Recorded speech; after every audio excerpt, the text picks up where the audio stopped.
哎呀，哎呀，不就撒个尿吗？至于这样吗？再说，把你嘴也贴上。哎，听说喝完咖啡要来尿是咖啡味儿的。说什么呢你？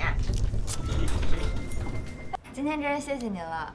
不客气，不客气，帮助小师妹是应该的嘛。那不用送了，送到这儿就行。哎，没事没事，你放心，这个事啊包在我身上了。好，都这个点儿了，要不我们一起吃个饭吧？哦，不用了，不用了，我已经约了人了，不用了，不用那。么客气，您的，多生分呐。师兄，叫我师兄就好了啊。那个，我说二师兄啊，您这位女施主有完没完啊？哎，回去之后加我 QQ 的啦啊 ，QQ 啊。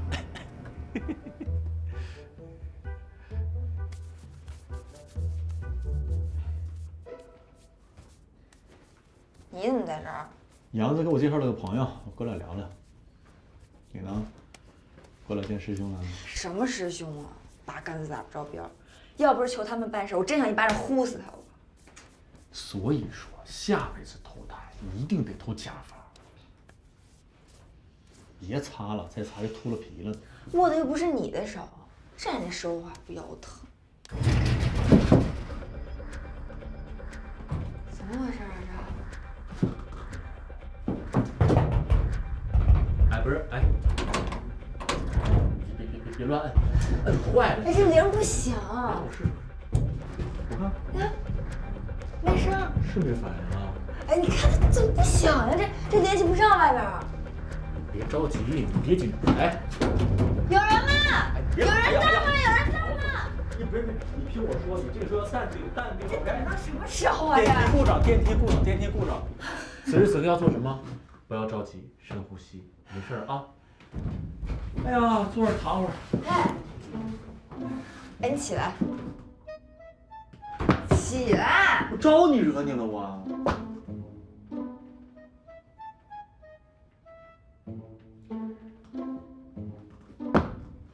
你说你这这么麻烦，谁愿意看着？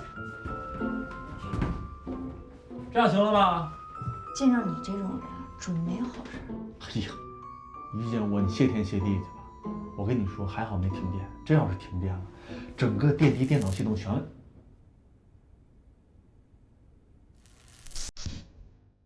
没有。能不能闭上那个乌鸦嘴？没事儿，什么事没有啊？我跟你说，停电都不怕，只要这电梯它不下坠，一点生命安全都没有。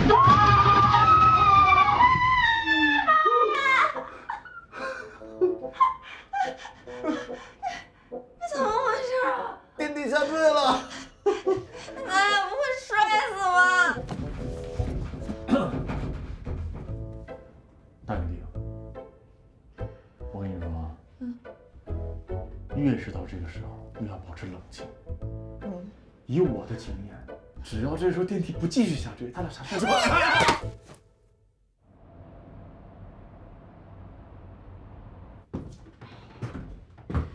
这都2个小时了，怎么还没修好啊？别着急，快了。哎，我给你吹个歌。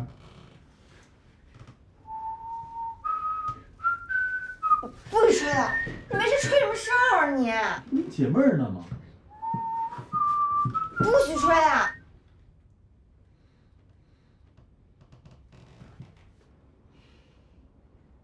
你尿急憋不住。这人有3级不是很正常的事儿吗？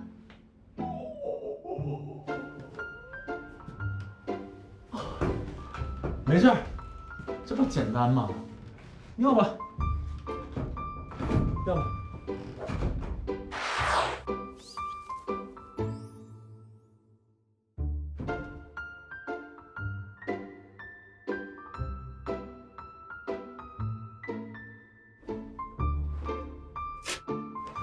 哎呀，哎呀，不就撒个尿吗？至于这样吗？再说，把你嘴也贴上。哎，听说喝完咖啡要来尿是咖啡味儿的。说什么呢你？哎，你们怎么才来呀？厕所在哪儿？厕所那边是吧？哦，我知道了。哎，不是你去哪儿了？哎，帮我摘下来。哎，有人没有啊？哎呀，总算重见天日了。这个破电梯我再也不坐了。你还行呢，连根毛都没伤着。我可倒好，都快被你绑成木乃伊了。哎，这是你自己出的馊主意啊，你可赖不着我。哎，你怎么出来随身携带胶带呢？你没听说过啊？女生的包就是百宝箱。公司楼下不是有几只野猫吗？我有的时候没事会去喂它们，这个胶带粘猫毛再合适不过了。哦，原来如此，还挺有爱心的啊。行了，都这个点了，吃个饭去吧，走。哎，我不去，我还得回公司干活呢。干活之前你也得吃饭啊，都困了3小时，我都快饿死了，也该到吃饭点了，走吧。哎，事先声明啊，我可没带钱。骂人呢是不是？我请客。好不容易被困一次，晚上的饭局我都推了，带你吃点好吃的。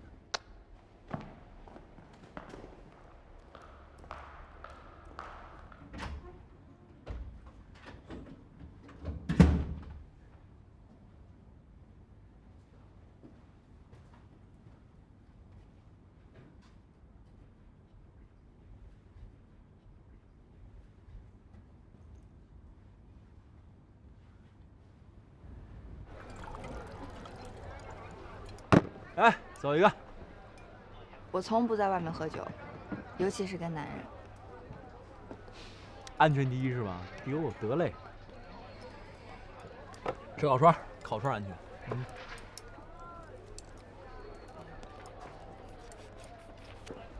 看我干啥？好不好吃就完了。我告诉你啊，这家烤串的味道，方圆10里你找不出第2家。上学那会儿，我们哥几个天天在这吃，这冲我们据点了都。天天下馆子啊？那你们几个够败家的呀？你以为我们几个是广家里要的钱？我告诉你，上大学那会儿，我们4个全凭自己的实力挣的。我们几个做旅游代理，光大211黄金周那次，我们就带着1000多个大一的学生出去旅游去，每拉一个人，旅行社就给我们返5块钱。这么厉害啊？那后来为什么没接着干了？遗憾我们几个干这个挣钱。呼啦涌出一帮做代理的，这个让5毛，那个让1块，市场都快做乱了。那你们这不就亏大了吗？不亏啊！在市场做乱之前，我们就已经把资源和我们的渠道打包给下一家，我们成功拿钱上来。这鬼点子一定是你想出的。哎，你这是夸我呢，还是夸我？哎，我见过脸皮厚的，没见过你这么厚的。小雨，你怎么能在这种地方吃东西呢？你看看，你还和男人喝酒是像什么样子？你管得着我吗？跟你有关系吗？我愿意。来，我们喝酒，别理他。他谁呀？管得着吗你？喝不喝？来，我来。划拳会不会？划拳？划拳？15、20，你会不会？我会不会啊？15、20。我是会还是？到底会不会？会。来，5、10。我输了，来我喝。哎，走，跟我走。干嘛呀？你放开我！干嘛呢？放手！过分了啊！他凭什么跟你走啊？没你的事儿。坐下。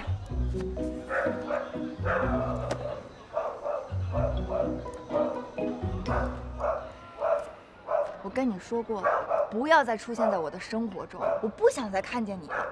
我的事情跟你没有关系，你也无权干涉。我现在数3下，如果你还不走，我明天就离开这座城市，我让你这辈子都看不见我。我说到做到。1、2。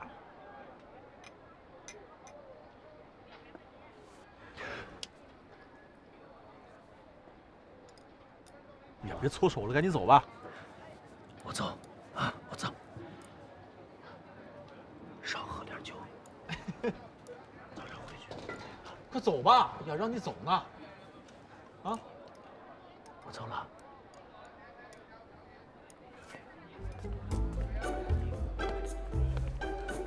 早点回去。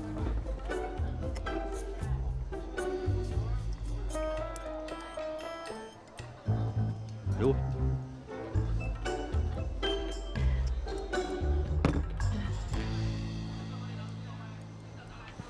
哎，你别喝了，你怎么也那么烦人呀？我喝酒关你什么事儿啊？我喝我自己的酒。不是多难受啊！那喝完了之后，那酒不是那么喝的。你之前不也天天这么喝？我那是为工作。你为工作是吧？好，那我问你，你工作是为了什么？你工作是为了赚钱吧？好，那你赚钱又是为了什么？像你这种人肯定说，我赚钱是为了理想，我为了实现我的梦想。好，那你实现梦想，你又是为了什么？你是为了高兴啊，对吧？我此时此刻，我现在喝这酒，我就觉得很高兴。那我为什么我不能喝这个酒呢？什么逻辑？行，你说的都对。哎，但你别喝了，别喝，你听我跟你说啊，你听我跟你说，你看，你那男的跟你什么关系啊？为什么他一来的话，你就那么闷闷不乐？有事你告诉我，我给你平了。我凭什么告诉你啊？我不跟你说了吗？跟你没有关系。我没管你，我这不替你打包。我跟他没有关系，我跟他永远都不会有关系。我跟他就是没有关系，你懂吗？是没关系，一毛钱关系都没有，啊，没关系，别喝了，行吗？烦不烦呀？啊，宝贝儿，别喝了，行不行？哎，你别喝了，哎，别喝了，啊！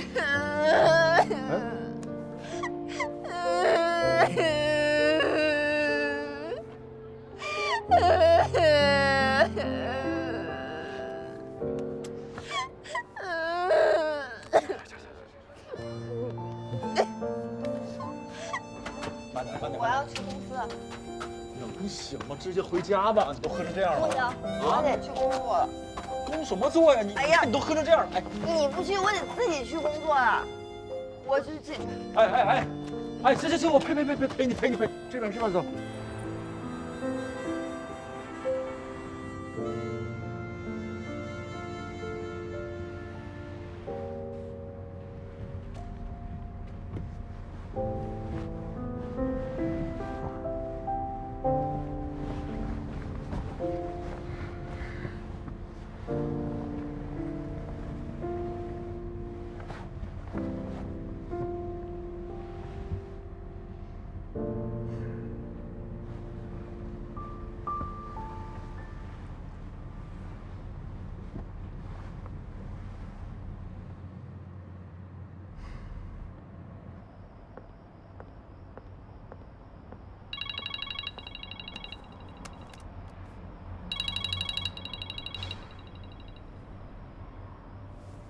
喂，你好，腾飞，上次那项目你那仨兄弟干的是真漂亮，我这还有一急活，他们仨最近还有没有时间啊？帮我问问呗。行，我马上帮你问问啊。哎，快点，等你消息。哎，好的。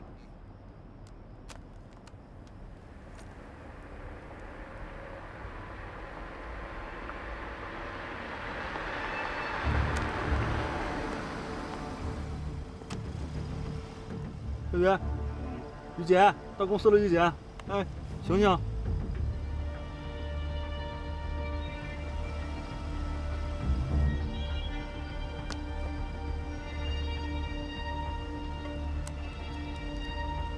我要回家。哎，我要回家。我知道。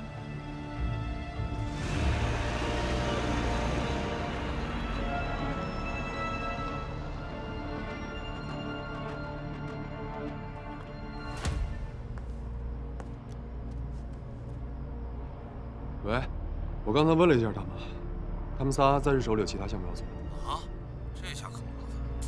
行，那我找别人吧。好。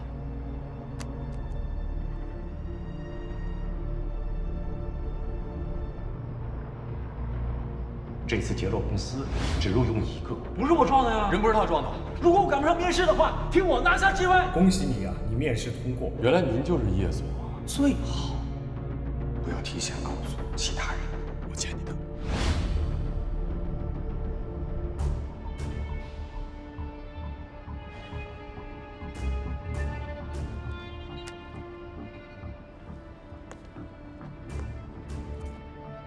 喂。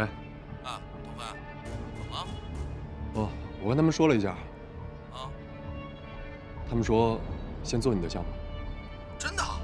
那太好了，谢谢你啊，鹏飞。不客气。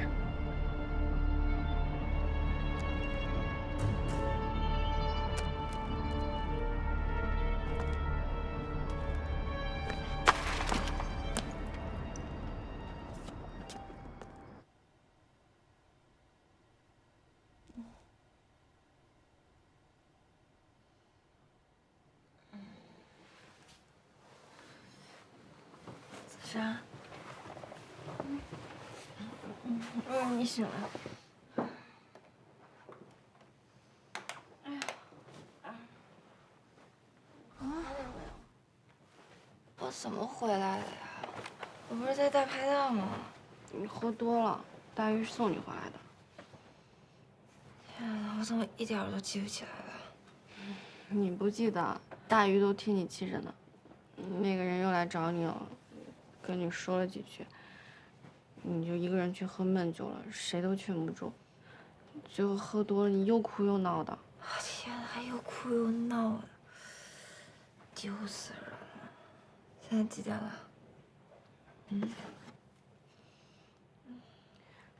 凌晨2点半。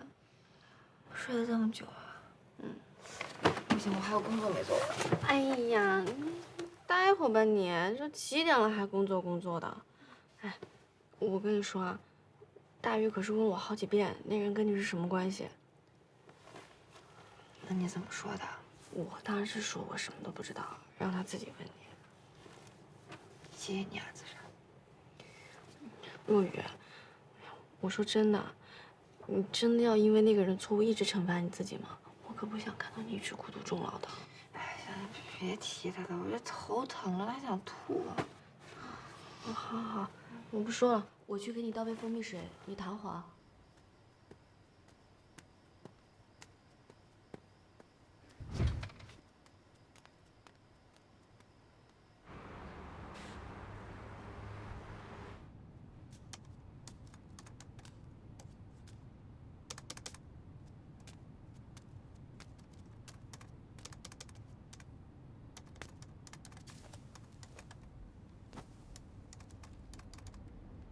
早啊。早。你醒了啊？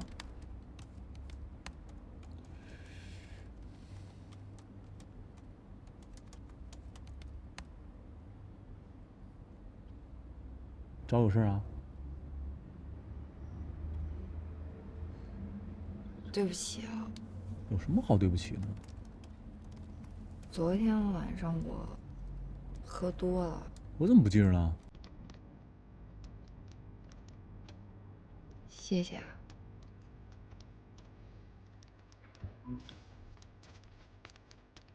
哎，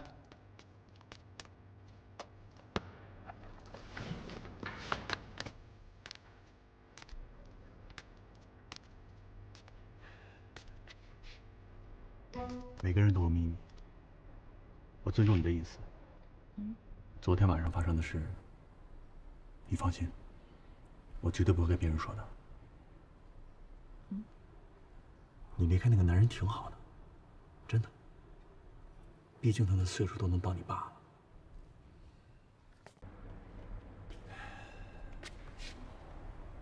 每个人都有秘密，我尊重你的隐私。昨天晚上发生的事，你放心，我绝对不会跟别人说的。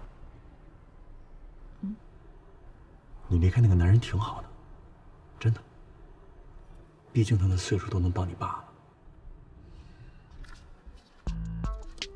你把我当什么？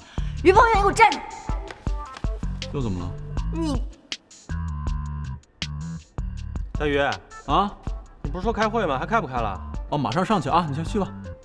我等会儿你。你上去等着去，我就在这儿等着。有说说。哦，我就是想谢谢你。你刚才不是谢过了吗？哦，那没事了。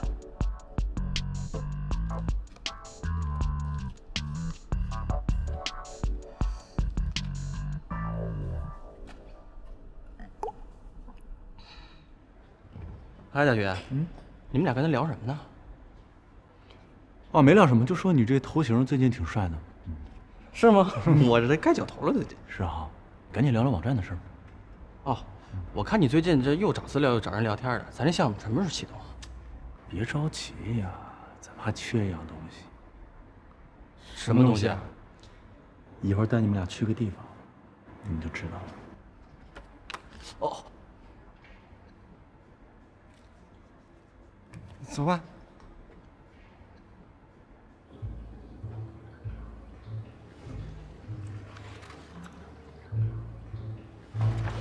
大鱼，咱不是要去做网站吗？你把我们来这儿拉来这儿面试干嘛呀？要我说呀，他就是吃饱了撑的，好好的总经理、副总不当，非来这儿找罪受。不入虎穴，焉得虎子。既然咱们仨想做租房网站，就要掌握这一行里第一手情报，傻不傻？方玉婷来了没有？我叫方觉婷。HR 文化程度行不行啊？名字都叫错了，靠不靠谱？再说了，就算要拿第一手数据，没必要仨人全来吧？要不全权委托你一个人？哎，算了，那还是你们俩陪我吧。大鱼，那咱们具体干嘛呀？我负责摸清他们的经营逻辑，杨子呢就负责收集情报、拓展人脉。你自己摸清他们的网络架构，还有他们的数据库模式，知道吗？这个放心，只要别跟人打交道就行。别说我没提醒你啊，咱们仨是过来当卧底的，别最后让人给招安了。绝对不能够，我还惦记回去当我副总呢。哦，这就对了，乖啊。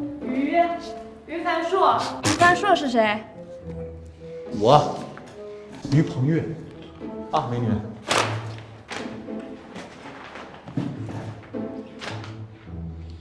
就这盲流子还当 HR 呢？啊？他不会把咱们的名字也叫错了吧？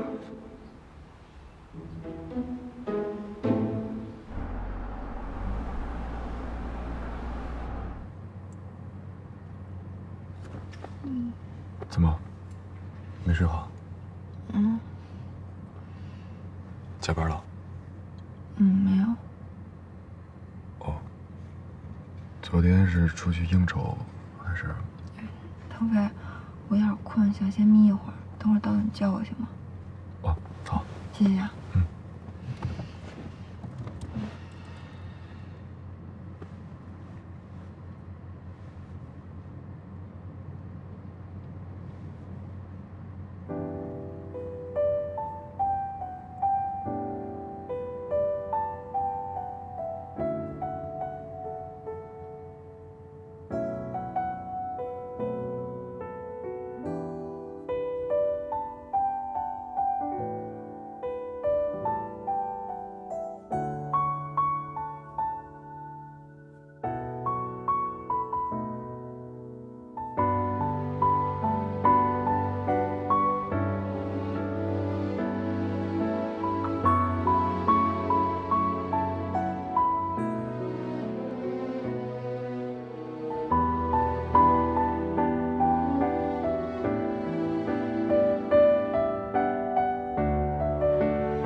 你好，这个专业，哎，您是这么快的，您要不要了？好嘞，那我马上给你打啊！哎，好嘞。哎，张哥呀，哎，你好，您上次那个粮食感增值那个房子简装要不要了？安居才能乐业，你选择我们，就是选择了幸福。好，相信你们。哎，这。忙着是吗？没问题，我给你留着呢。哎，好嘞，哎，再见。走了，吃饭去啊！哎，好嘞。哎，店长，马上啊！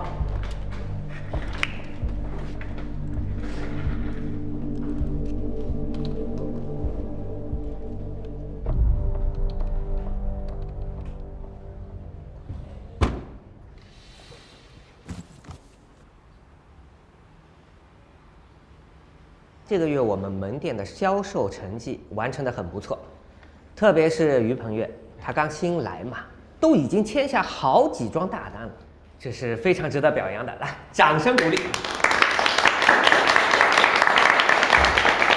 小鱼啊，给大家说2句吧。这没什么好说的，感谢店长对我们3个人的栽培，感谢周哥、李哥、王哥对我们3位新人的支持和鼓励，给我们这样的一个机会。这样，店长，等什么时候我发奖金了，我请大家唱 KTV 吃烧烤。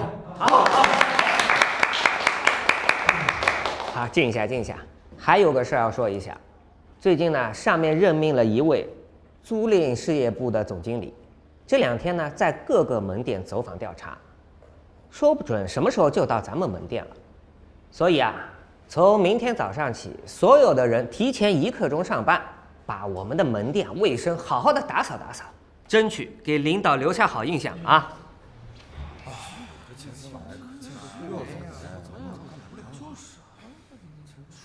店长，啊，不用那么多人，我们仨就行。咱们店平时挺干净的，用不着打扫，我们仨就没问题。真的。你们仨行吗？我们仨没问题。好，就你们。怎么夸你2句还飘上了呢？什么活都接啊？这保洁这活也干啊？杨子，大宇这么做肯定有他的道理。你懂个屁呀！多干活能给你钱是怎么着？你还想不想回去做你的副总经理了？想啊！想你就别废话。如果不出意外的话，明天咱们的卧底工作就结束了。真的。通过这段时间的卧底，我们基本上已经摸清了中介公司的租赁板块的经营模式和业务流程。现在唯一缺少的就是数据方面的支持。总部确实有我们需要的数据，只可惜只有店长级别以上的人才有权限查看，咱们不可能在短期之内当上店长，所以只能另想办法。请进。店长，我也想去擦一下咱门口那灯箱。他们俩一个要擦地，一个等会儿要去打扫卫生间，所以麻烦您帮我扶一下梯子。我觉得没必要了。你看这几天都是雾霾，我们只要把店里打扫干净就行了。咱不能驴粪蛋子表面光啊，是不是？咱那外面里面都干净啊。你想想，这经理要是来了，看见咱外面这灯箱倍儿干净，倍儿敞亮，也觉得有面子呀。我听你这小子一说，好像有点道理啊。行，如果领导表扬我们，我一定给你记功。别，所有荣耀都归店长。那咱们就去一下啊！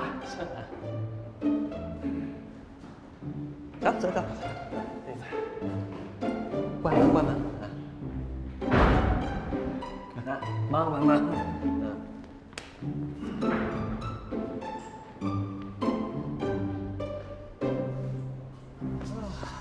就搬个梯子，我来，我踩过来。当心啊！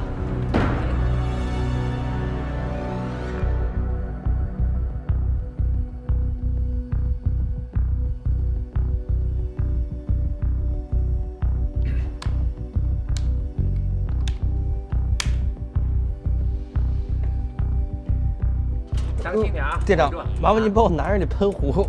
好，你稳住啊！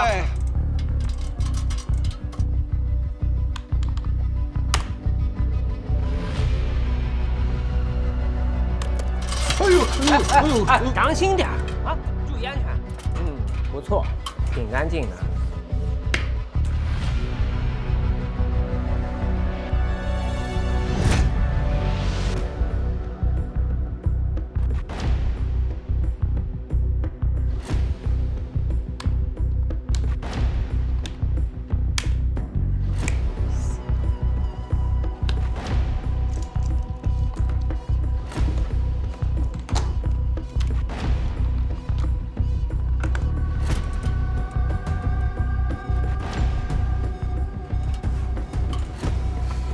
要不手机呢？哎，小杨，你自己没事吧？我去找手机了啊！哎，店长，店长。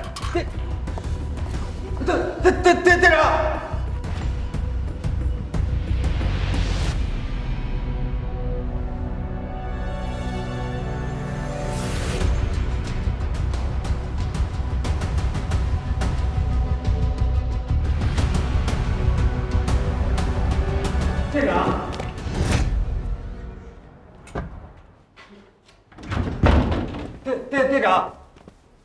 哎，在这呢。哎，你来的正好，赶快去给小杨扶梯子。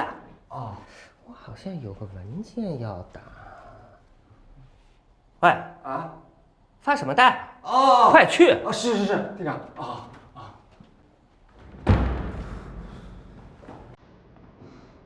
大鱼呢？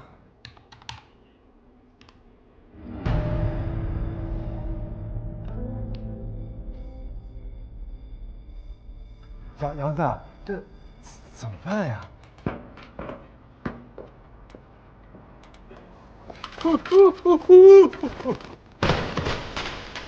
哎，小杨，小杨，你没事吧？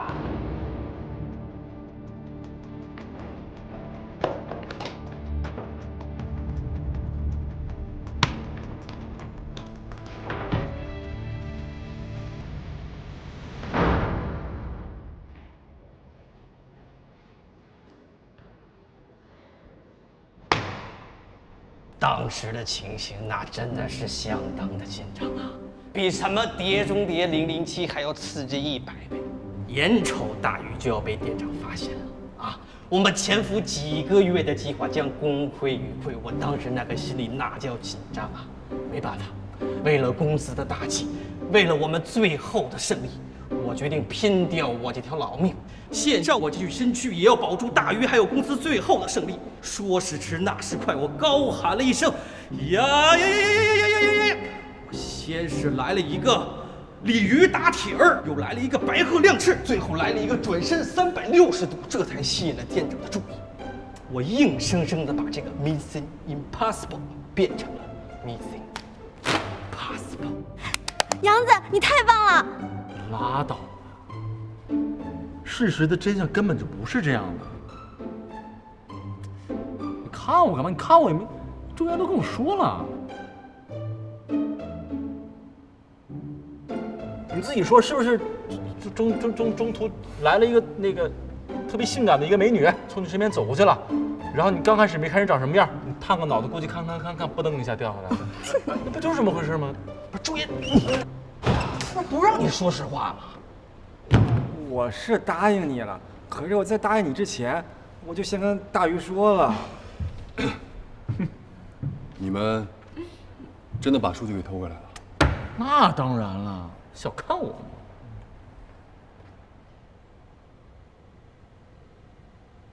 我觉得这么做有点不太合适吧。怎么了？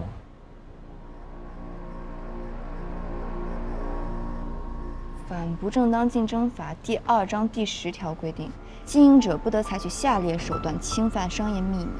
第1项就是以盗窃、利诱、胁迫或者其他不正当手段获取权利人的商业秘密。我说什么商业秘密不商业秘密的？这我们又没跟他签保密协议。再说了，这公司有权看的人多的是了，那你是要什么秘密？这商业秘密呢，就是指不为大众所知悉，能为权利人带来经济利益，具有一定实用性，并经权利人采取保密措施的技术信息和经营信息。如果居安公司它的确规定了只有一定权限的人才能浏览，那就等同于采取了保护措施。那你们现在手里拿到的数据，就属于居安公司的商业秘密。那可怎么办啊？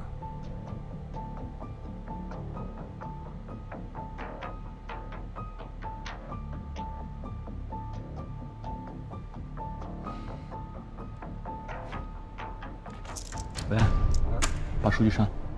别删呐！大鱼，咱们费了这么半天劲，我这命都快搭上了。再说了，咱们要看别人也不知道，删了。哦。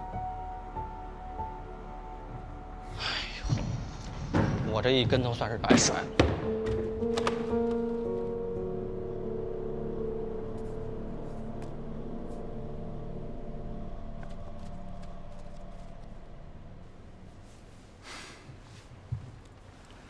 行了，杨子，我理解你现在心情。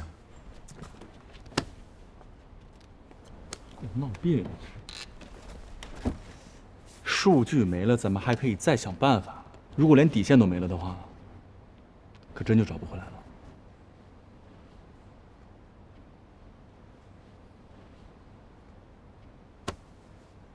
晚上想吃什么？火锅料理，串串香，我请客。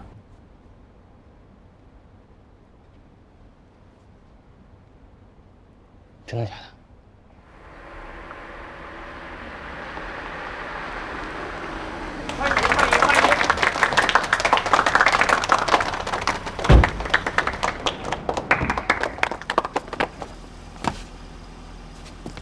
陆店长是吧？哎呀，真好！我走了这么多家店，只有你们这家店把门口的招牌保持得如此整洁啊！其他家都注重店内的卫生啊什么的，结果忽视了这个门外的招牌。招牌才是一家店给人的第一印象。哎呦，小手真软和。我给你算算啊。你真会看呀！哎呦，何止会看呀！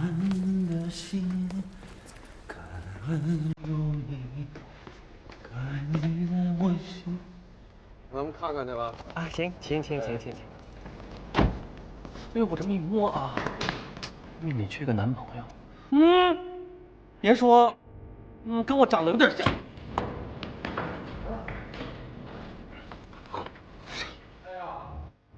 孙志秋。啊。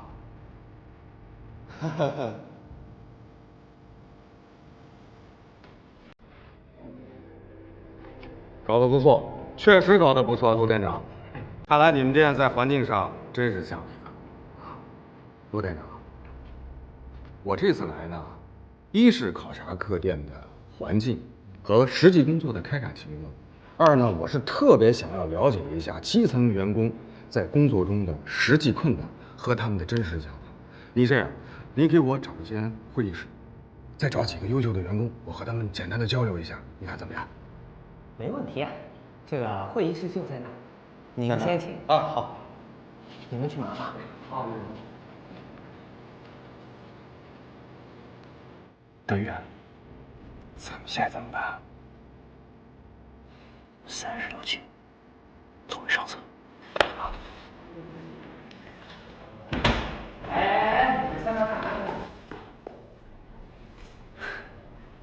经理，赶快跟我进会议室，陪叶总聊聊。走。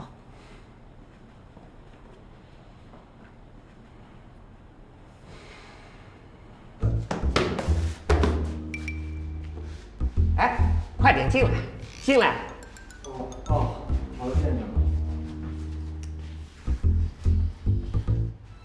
叶总啊，这3位就是我们最优秀的员工了。快进来。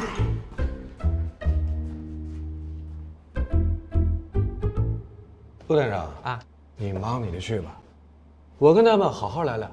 啊，好。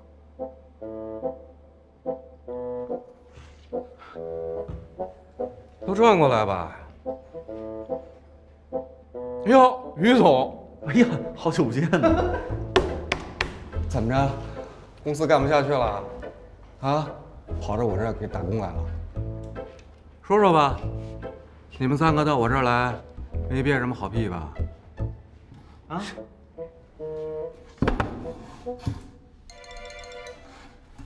我看是你没憋什么好屁吧？哎呦，哟，哦，行，这现在啊，流行一句话叫什么 ？No 作 No 大。我呢，也不想当什么正人君子。既然咱们之间有过节呢，我也就不想玩什么一笑泯仇那一套了。痛快点，是你们自己走呢，还是我轰你们？你懂法吗？我们几个可都是签了合同的，而且我们并没有违反劳动法。还有，公司要开除我们的话，且需要经过我们的同意，还要给我们额外N+1个月的工资。还有，那不叫 no 作 no 大，那叫 no 作 no die。OK？Do you understand？No 作 no die， 行。No 作 no die。哎，叶总，叶总，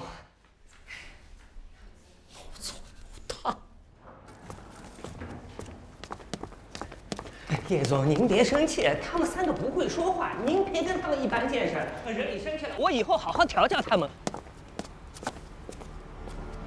你说什么？我一定好好调教他们。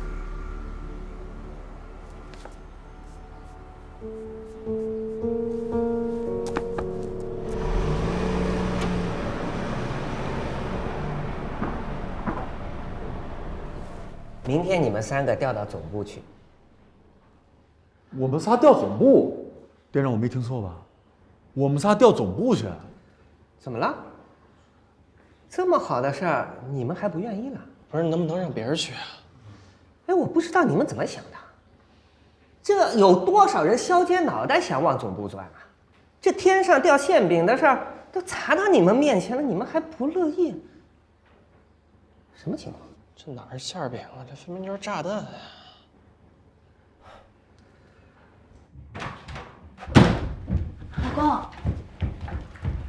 老公到底怎么了？出什么事了？我跟你说了多少次了，在公司别喊我老公。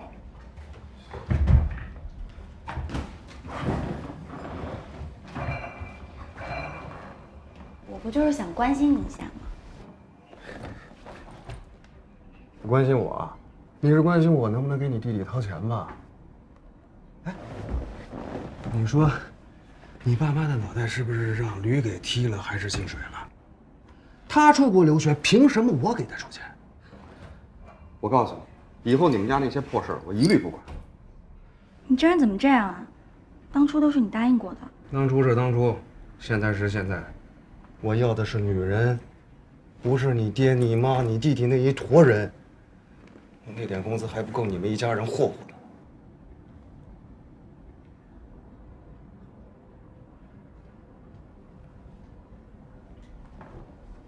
行，说话不算数是吧？你别以为我不知道，你赚那些钱又不是靠工资活着的。你什么意思？我说有些人利用职权拿公司的钱给租户放贷，然后租户的押金做抵押，钱还了就……行不行？我抽你！这什么地方？公司。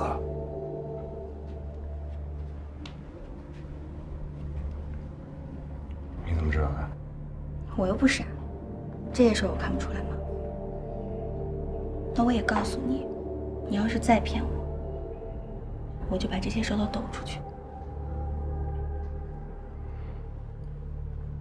嗨，菲菲，别闹了！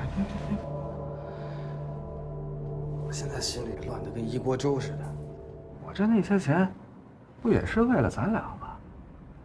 你要是把这件事抖出去，对你也没好处啊！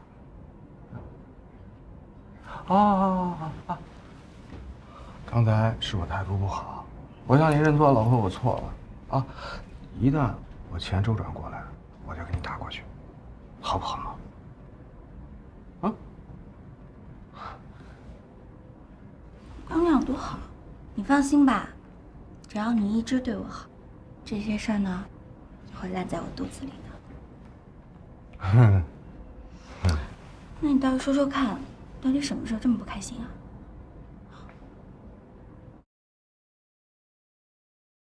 不是，周岩，你干嘛打呀？不是大鱼，你说这姓叶的到底什么意思呀？还能什么意思？把咱们仨吊到他眼皮子底下折磨咱们呗？这咱也能忍。要我说，咱干脆辞职算了。我倒觉得这是个好机会，毕竟咱们想要的数据还没拿到手，到了总部总比在门店要方便得多。问题是咱们没有权限啊，等着咱们升职做梦吧。哎，想什么呢？咱们要去了总部，碰到菲菲。哎，这打。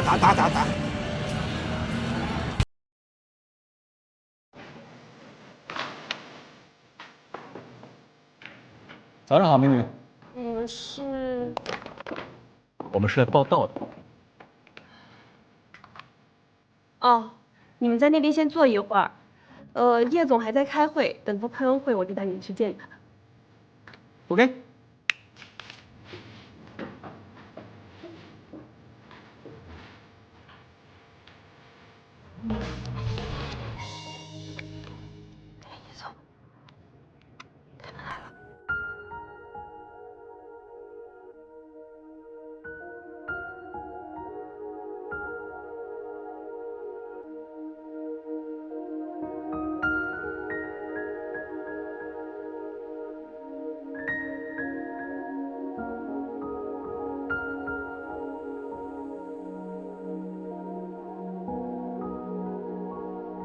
叶总，赖三还在那等呢。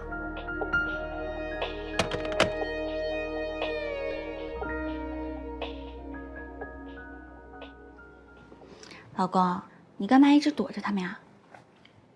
我躲着他们干嘛？我那是给他们一个下马威，我就跟他们这么耗着，耗着他们饿得受不了了，下楼吃饭去。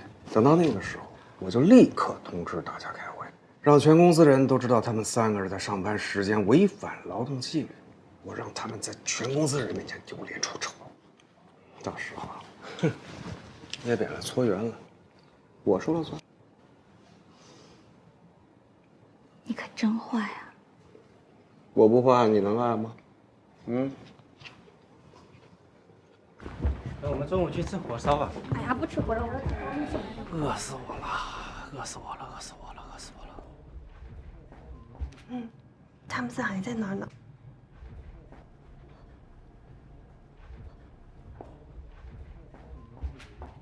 哎，这猪肉大葱的包子比那卤煮还好吃呢，咱晚上接着吃啊。哎呦，猪肉大葱的，哎呦，包子，哎呦，我最爱吃猪肉大葱了。哎呦，饿死我了！这会怎么就开不完了？真烦，饿死我！哎呦，我想吃包子。来，叶总，我懂，我懂。哎，你们3个过来，过来。你们叶总开完会了？开完了，3位请跟我来。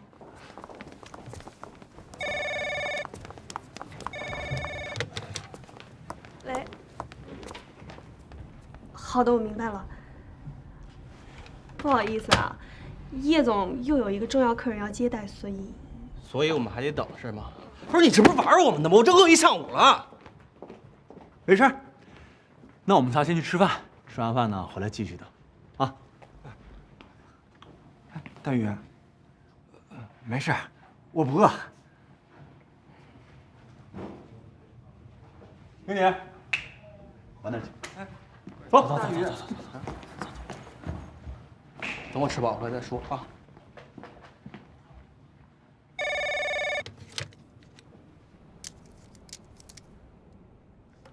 你看清楚了，他们仨真下去吃饭了。我看清楚了。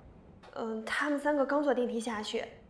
那个叫杨新伟的一直叫唤着饿，剩下2个没有办法，只好陪他一块儿下去了。好，你立刻通知大家到大会议室开会，立刻，马上，快！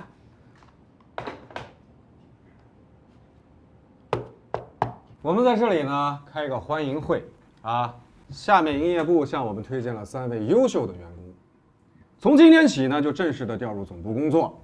那么我想呢借这个机会，让他们和大家认识认识，熟悉熟悉啊，这样呢也便于他们更快的进入工作状态。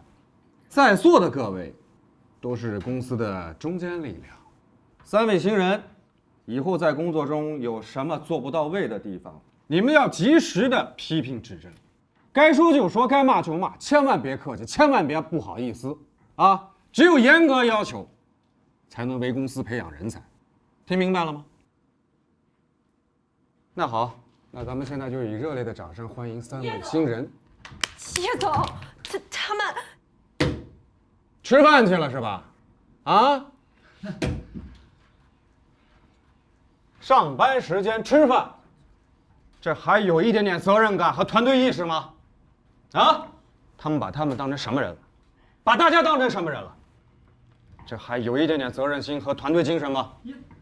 别打断我，说了多少次了？行了，坐下。行，这种情况一定要重重的罚，谁抽筋都不好使。我要重重的罚他们。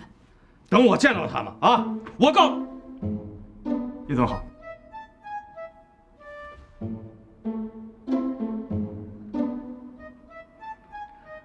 来了啊。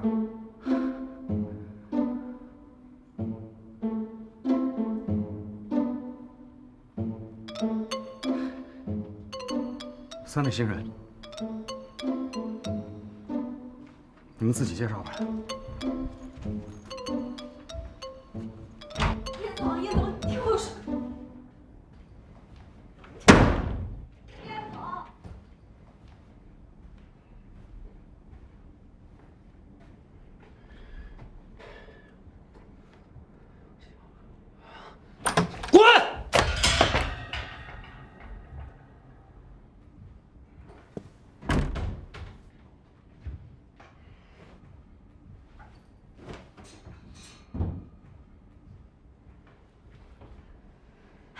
看你跟一个前台生什么气啊？我是跟他生气吗？我是气那3个小兔崽子，在那么多人面前让我下不了台，想笑他们了。哎呀，好了，别生气了啊，消消气，消消气。不用说，肯定又是那个于鹏远搞的鬼。他这个人呢，就是鬼精鬼精的，一般办法不见得管用。对付他们3个不能着急，就一个字儿：拖。反正他们现在在这儿也逃不出咱们的手掌心，你就日复一日的耗着他们，肥的拖瘦，瘦的拖垮，垮的拖死。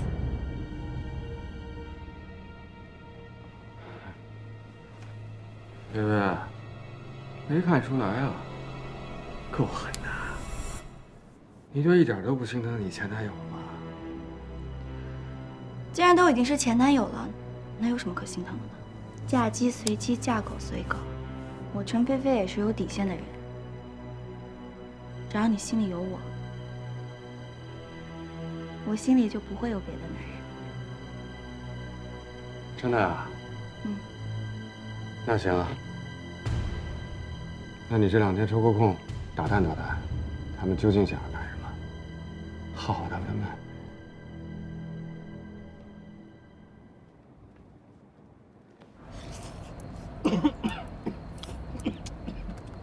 瞅你那点出息，没人跟你抢。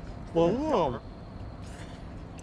这个月之休真是缺德啊！第一天上班就让咱们加班到这个点，这劳动法明确规定，加班不能超过3个小时。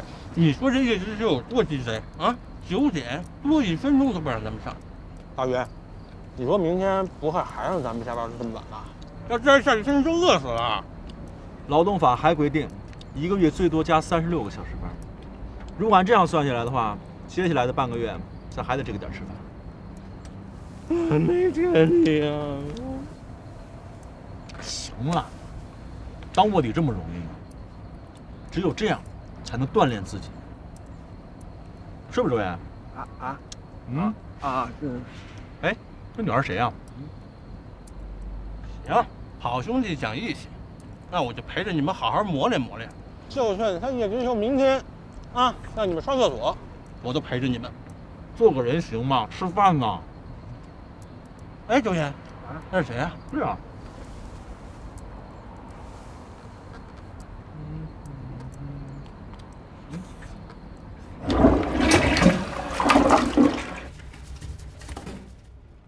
喂，我说杨新伟，你今后能不能闭上你那个粪嘴？不是，我也不想这样啊！这谁知道这叶之秋这么变态，真叫咱刷厕所呀？哼，我看他呀是早有预谋了。听说他专门为这事跟上面公司领导打了报告，要在公司里开展一项内部改革，把之前的保洁公司给辞了，让所有的员工轮流打扫卫生，还美其名曰说什么提高员工素质、提高服务意识、降低成本。我去，段位太低。所以咱们就成了这第一批实验的小白鼠是吗？这凭什么？他这分明就是公报私仇。要说这轮班应该按天轮、按周轮，哪有一干3个月干到底的呀？行了，你就别发牢骚了。人家理直气壮地说这是实验期，其他员工巴不得晚点开始工作。咱们仨呀，是彻底被孤立了。大宇，你能不能想想办法啊？你要不想，我想。要我说，咱们1不2不休，走。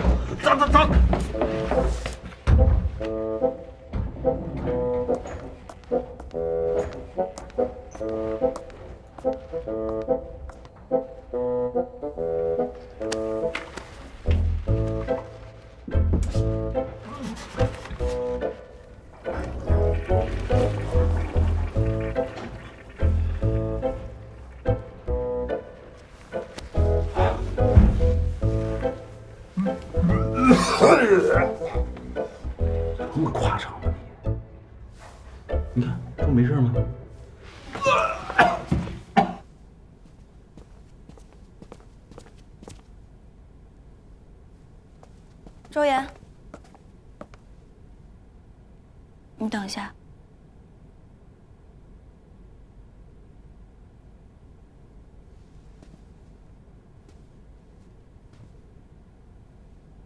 我知道你恨我，之前那么做是我对不起你，但请你相信我，其实我也不想。我们家里什么情况你应该知道的。我爸妈逼着我跟你分开，周岩，我真的是没有办法了。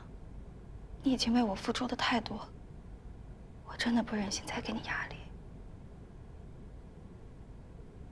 都是我的错，对不起，对不起。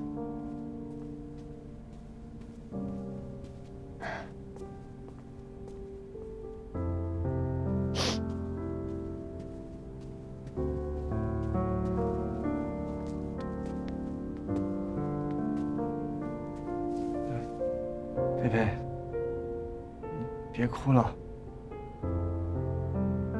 我不怪你。谢谢你，你是我在这个世界上唯一能够理解我、唯一真心对我好的人。就算我们不在一起，我还能跟你做朋友吗？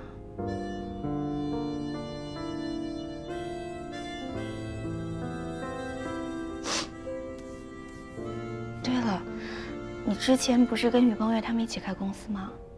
怎么跑到君安来了？啊，我们只是来大公司锻炼一下。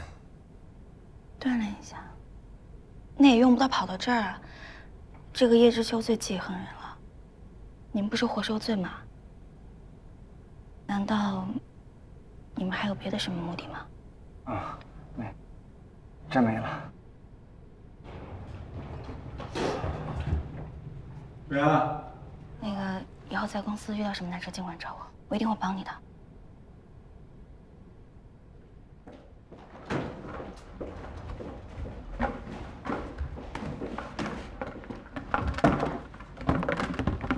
他找你干嘛？他跟我道歉，他说以后公司有事儿可以找他帮忙。他能帮个屁呀！这鳄鱼的眼泪。他跟你道歉，这是黄种人给鸡拜年，你知不知道？菲菲，他还是被逼了。菲菲什么呀，菲菲？我跟你说，周围你就是被菲菲吃得死死的。他真的跟你说，将来你有事儿可以找他帮忙？不是大鱼，你不会也相信菲菲说的吧？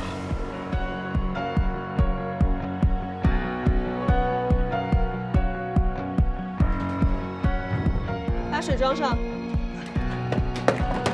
给你安排的事儿你做的怎么样？到现在为止什么都没有交给我，啊！你不要装作一脸无辜的样子，好不好？这个搬那边去。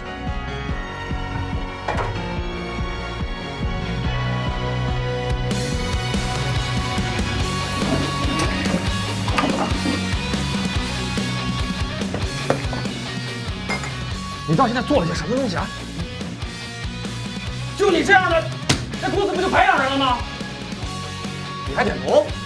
你再点一个我试试，你再摇。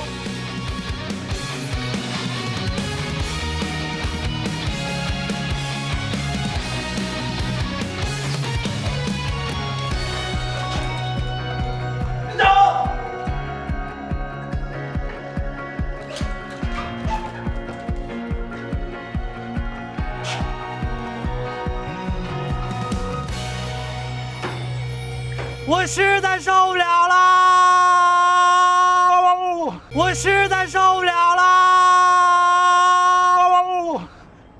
哎呦，大鱼，我真受不了了，什么时候是个头啊？你就当对自己人生的一次磨练，再磨就磨没了。不是大鱼，你说，我这脸皮子够厚的了吧？这叶知秋天天这么批评我，还当着那么多人批评我，我就说我这脸现在都吹弹可破了。你脸这不没破呢？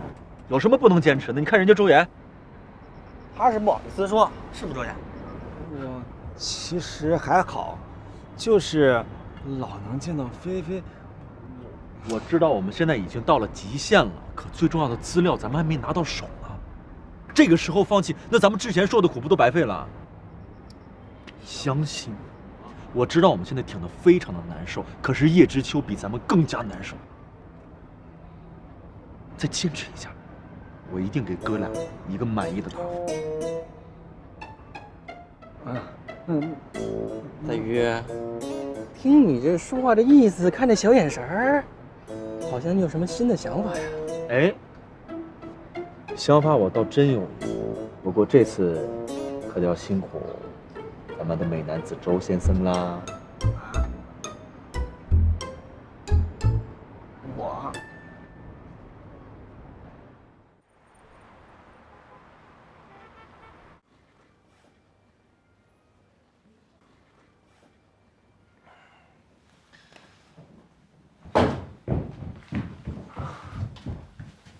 出什么事了，周岩？我一接到你消息就过来了。啊，谢谢你能来。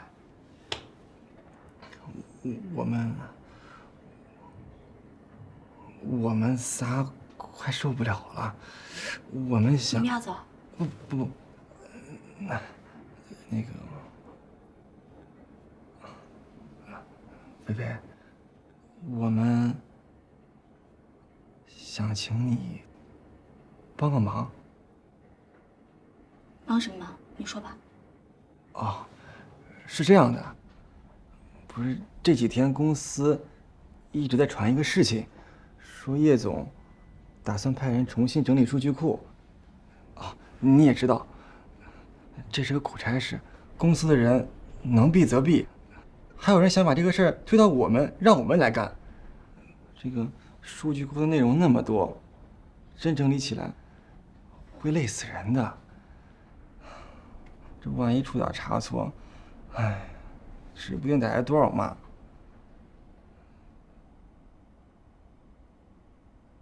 啊，这就像杨子说的一样，与其让我们干这个，还不如让我们扫厕所呢。啊，所以那个这个事要真让我们干了，我们肯定会受不了的。所以。菲菲，我想你帮帮我们，我们不想被逼走。放心吧，包在我身上。菲菲，怎么了？你刚才说的是真的吗？你真的愿意帮我们？我真的愿意帮你们。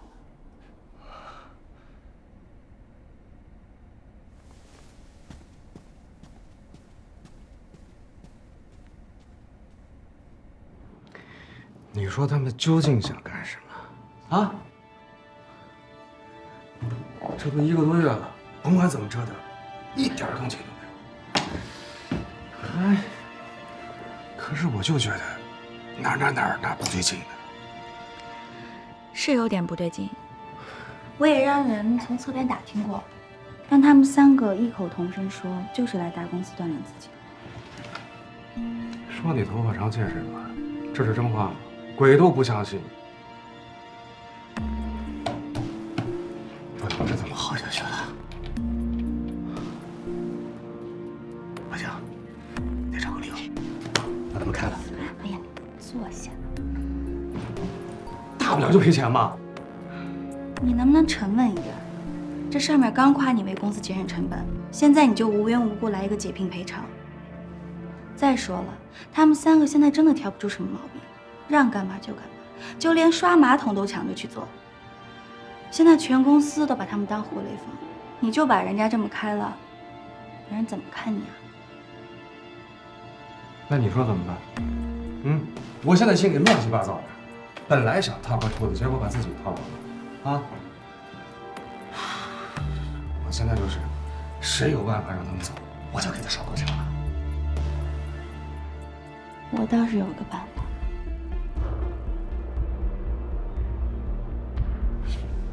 什么办法？你快说。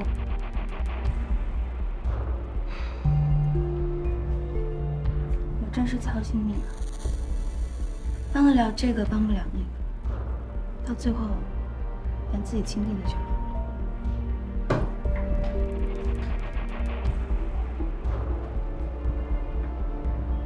只要你的办法可行，能让这3人走人，你弟弟的学费我掏了。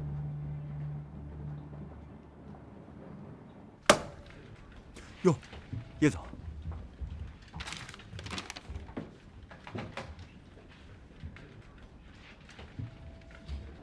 什么呀？你们的新工作。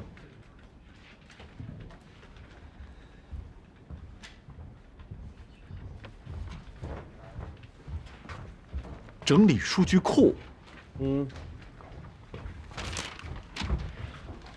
不是，叶总，这么大的工作量，我们3个人怎么可能完成呢？这我管不了，该加班加班，该熬夜熬夜，反正到时候我来检查。叶总，你让我们一直加班，我们忍了；你让我们刷2个月厕所，我们也忍了。整理数据库这么大的工作量，是不是有点太过分了？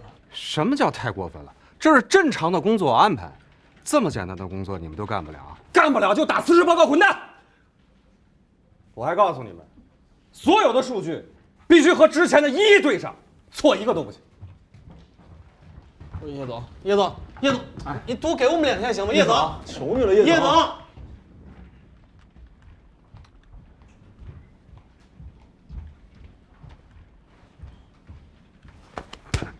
终于让我出头了，整理数据库，终于不用刷厕所了。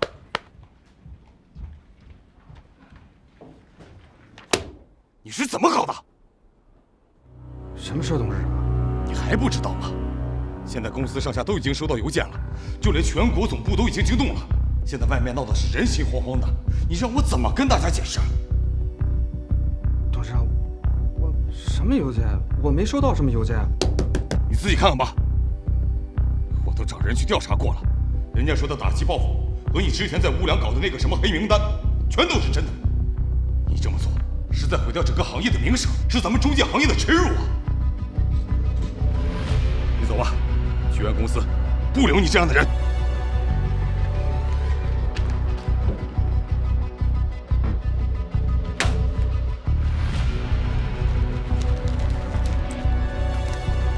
云鹏宇，大鱼这封告知居安公司全体员工书啊，写的是妙笔生花，文采飞扬啊，深刻地揭露了叶知秋这段时间以来对我们任劳任怨的3位优秀员工惨无人道的摧残与敌视，更把叶知秋当初在乌梁中介的不法行为大肆曝光，观者无不感同身受，悲痛欲绝，义愤填膺啊！行了，没你说那么夸张，反正8、9就不离10吧。但是话又说回来啊，这次救我们脱离苦海的多亏了菲菲，要没有菲菲啊，你这个蒋干盗书根本就没戏。这么说你们仨就这么得手了呗？哎，这个是他们主动让我看的啊，不算我们盗取商业机密了吧？算你过关。大鱼，打算接下来干什么呀？接下来，咱们就上赛道。走啊，不没问题。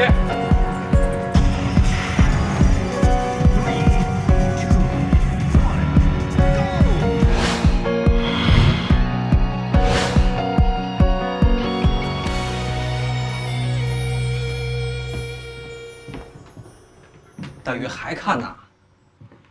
这之前看了那么多的居安数据，这又花钱买了这么多行业分析报告啊，这能看出什么来？不看不知道，一看吓一跳。这回咱们麻烦大了，赶紧叫人开会。又开会啊？开会了！于大师，你闭关了这么久，终于修炼出山了。老夫一观天象，略有所得。就是这少臭贫啊！有什么话赶紧说，我还急着睡觉呢。我呢，打算做一个面向1000万北漂的网上社区。之前不是打算做一个不收中介费的租房网站吗？怎么又做网上社区了？因为他突然间发现，做一个不收费的租房网站，几乎是不可能的。不愧是老大，一语道破了关键。不收中介费的租房网站听起来很有噱头，可如果把重点放在租房网站这4个字上面，我们将会面临巨大的问题。什么问题啊？问题在于盈利模式，因为如果不收中介费的话，将导致我们的网站失去最主要的收入来源，而其他收入需要人气，也就是流量的支撑。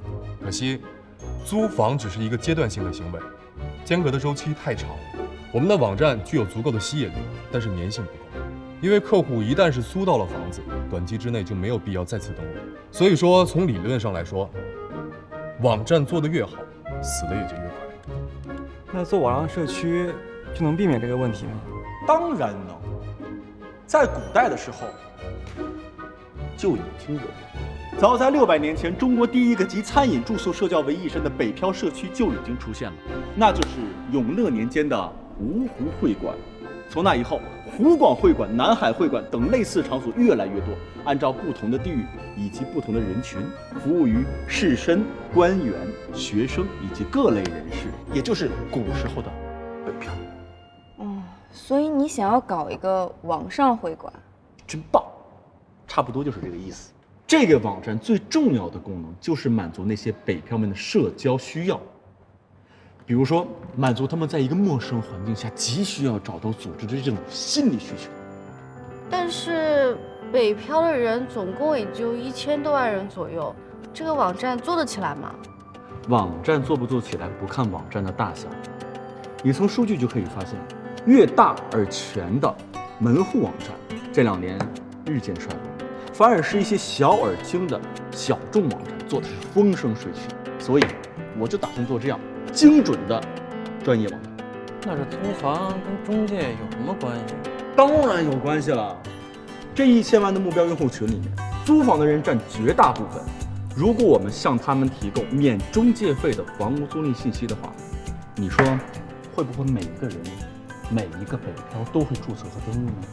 我明白了，你是想通过这种不收取中介费的租房方式来吸引人气，用社交内容把人气转化成流量，最后想办法用流量来赚钱。你真棒！这1000万的北漂用户群里面，有一半的租房人是年轻人，这些人就是我们的核心用户群。兴趣社交、金融接待、视频直播、家政服务、职场培训，他们需要什么，我们就给他们做什么。网站的用户活跃度越高，粘合度就越高，粘合度越高，商业价值就越高。就算不能像虚拟办公室一样解决大城市的问题，但至少也可以让大部分的北漂过得舒服一点，从而实现我们的安得广厦千万间的梦想。我的个乖乖，你这是要曲线救国呀？啊！可是这么说的话，你们不等于还是在跟这些中介公司抢生意啊？这可不叫抢生意，这是跨界的竞争。实话说，我们根本就不提供中介这样的服务，我们只是提供一个免费的信息交流平台。那还不是一样？当然不一样了。科技的进步必然会带来行业的改变，各行各业都必须面临转型升级，不能抱着老传统和那些眼前的利益不放。只有这样的话，我们才能顺应时代，不然早晚会被这个市场所淘汰。那这个网站叫什么名字？名字我早就想好。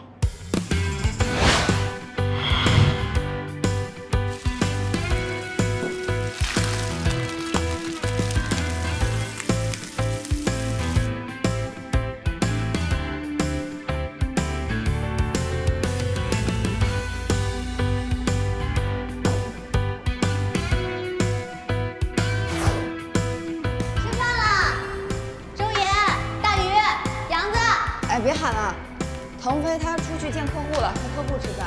他们几个在忙着筹备网站呢，喊了他们也不出来。不下来，那我给他们送上去吧。哎呀，你呀就知道惯着他们。来了！哎，这儿呢！确认一下。哎，兄弟慢点，慢点。好了，没问题。杨子、周岩，赶紧下来，宝贝到了！哇，这么多电脑和服务器啊！大鱼，你真舍得？这有什么舍不得的？其实做网站最大的成本并不是这些固定资产，而是人员工资和后期的市场推广。你们2位壮丁之前为公司省了不少钱，再加上我们之前攒的200多万，够咱们撑一阵。本来你的底气就是建立在剥削我们俩身上是吧？不公平，我要求提高待遇。没问题，中午加颗卤蛋。这是古有猪扒皮，现有鱼扒皮呀！大鱼，这么多东西，咱搬哪儿啊？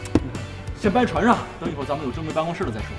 还愣着干嘛？赶紧的啊！杨新伟，表现好的话，中午再加入会队员。真的假的？必须的。你搬这个，搬这个，你搬这个留给我。等咱们公司上线了，连续3天，每天鸡腿广告。慢点，别闪着腰，你一个人不行，我就拿那小的。一个人能搬动那么大的吗？这给我，你去搬大的。怎么傻乎乎的？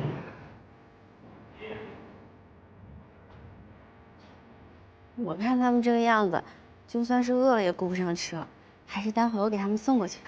你送了他们也没功夫吃，还是等这个3个疯子忙完了再说吧。要是凉了再给他们热热。你不觉得他们疯起来的样子还蛮可爱的？疯子有什么可爱的？人家都说创业中的男人是最有魅力的，有没有一点点动心？我看啊，是你动心了吧？要不把周岩叫到聊聊？哎，周岩，别，我错了，我给你做好吃的。哎，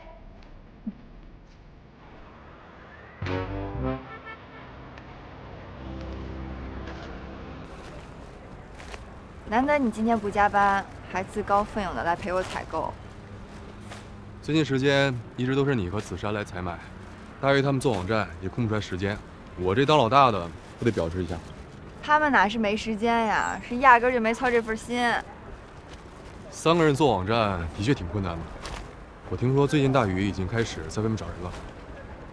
他没找你吗？没。是啊，你在公司混得风生水起的，怎么会为了一个没有人做过的网站就跟他从零开始呢？哎，这个于鹏宇还是有点自知之明的。怎么在你心里我就是这么功利啊？我是嫉妒你好吗？同样是工作3年，你都升了3次职了，我还是个专员。是资深专员，多少人干了3年干不到你这程度？反正还是比不过你。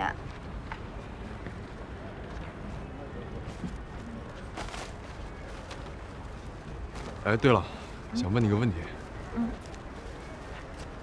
你觉得怎么样才能不动声色地接近一个人，既让他知道你对他好，但又不会太过冒失，显得太有目的性？怎么问起这个啊？是不是喜欢上哪个姑娘了？哪儿啊？还不是因为老葛，老葛想让我趁机接近一下陈呼生，但据我对陈呼生的了解，他这人对主动贴上来的人不太感冒。这样啊，那不难办啊。你有他微信吗？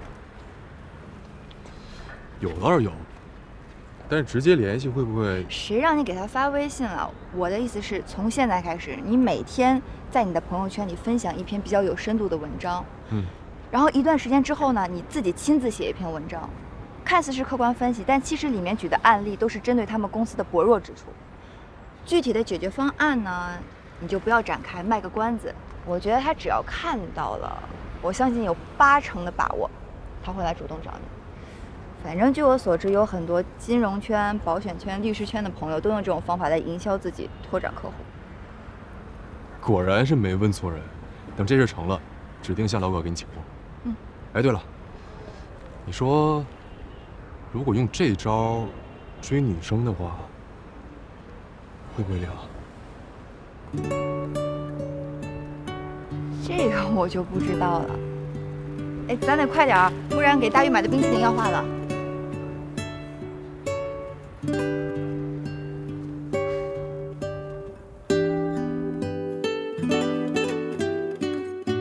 陈老莅临我司，我司真的是蓬荜生辉。哎，年轻人，还认识我吗？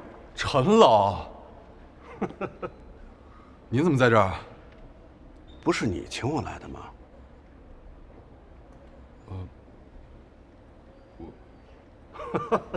给你开个玩笑。对了，我看了你分享的那篇新经济形势下 IT 服务新需求和新升级的分析报告。好小子，虽然报告没有提玉兰集团一个字，可是通篇都是以玉兰集团为模板的。我没说错吧？为了写这份报告，没少下功夫吧？我的这点小心思还是逃不了您的法眼。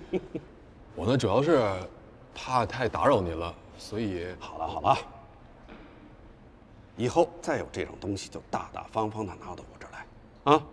我把你当老朋友，你可不能把我当普通的客户来对待。是，陈老。哎呀，李腾飞啊，李腾飞啊，我果然没看错人呐！之前让你跟陈福生套近乎，你小子还果然做到了啊！你真是我们公司的福星啊！像他这样的大佬都这么给你面子。没有，你放心，等合同一下来啊，我立马给你升职加薪。好好干啊！好，谢谢葛总。哎。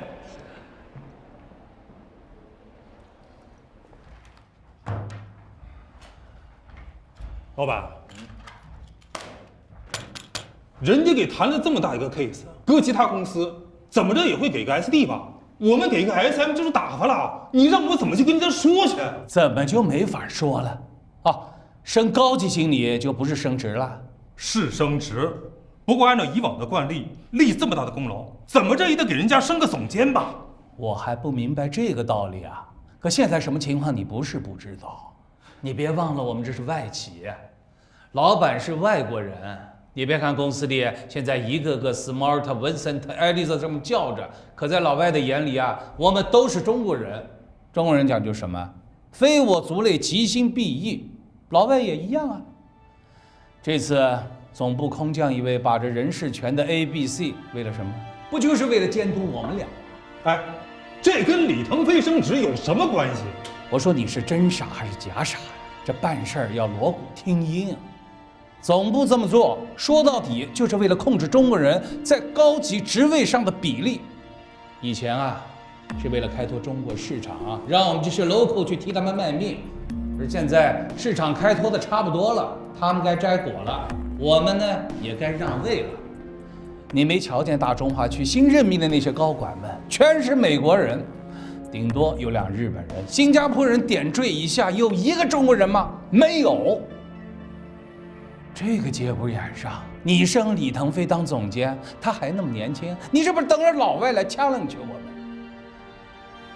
我知道你们关系好，可是现在我们都快泥菩萨过河了，谁还顾得了他呢？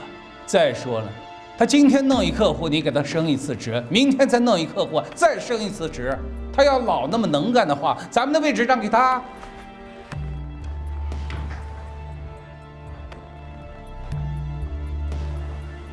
不是说升总监吗？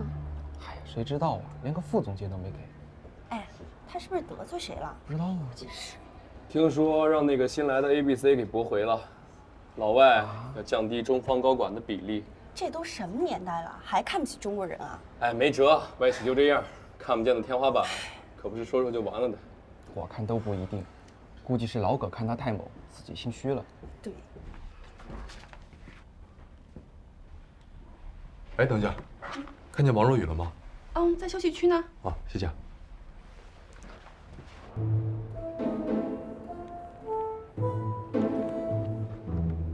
一看你这个表情就知道准没好事儿。说吧，又要干嘛？我要求你帮个忙。帮什么忙？是这样，我们网站初创，没什么经验，尤其是在法务方面。想让我帮忙指点一下？行，没问题，只要我有时间。就这么点事儿，还值得你专门跑一趟来这儿跟我说吗？我是想让你过来帮我们。你是说，让我加入你们公司？嗯。我知道这很冒昧，但是你放心，我就算砸锅卖铁，也不会少发给你1分钱，一定会回200高。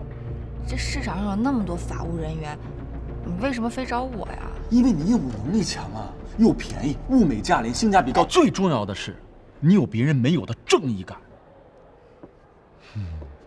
我跟你说实话吧，我们做这个网站真的不是图赚什么大钱，我们只是想开辟一条我们从前没有走过的路。如果这条路开辟通了，受益的不仅仅是我们，更是那些千千万万的北漂和在外流浪的一些打工者。换句话来说，我们把社会责任感看得比利益更加重要。说真的，如果不是志同道合的人，真的很难加入我们。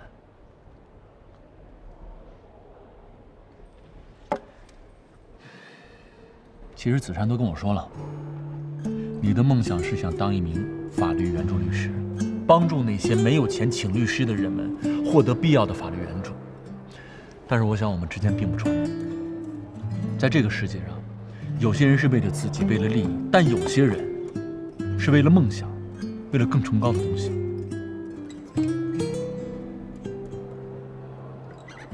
我想我们是一类人。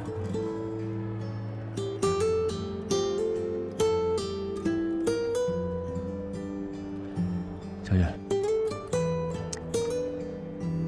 我这人平时不太会求别人，不过为了你，我愿意张一次嘴。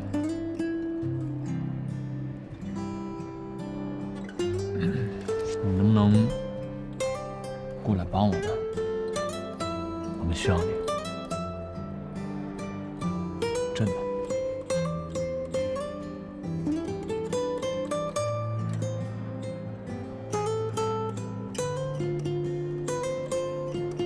哎，你说我都说半天了，口干舌燥的，你不能考虑一下啊？给我1个礼拜，我交接一下工作。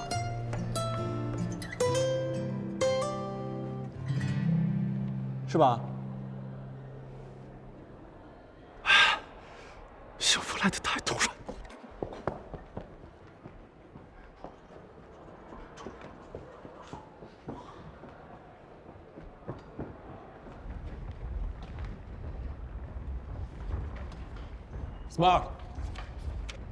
Smart， 什么事？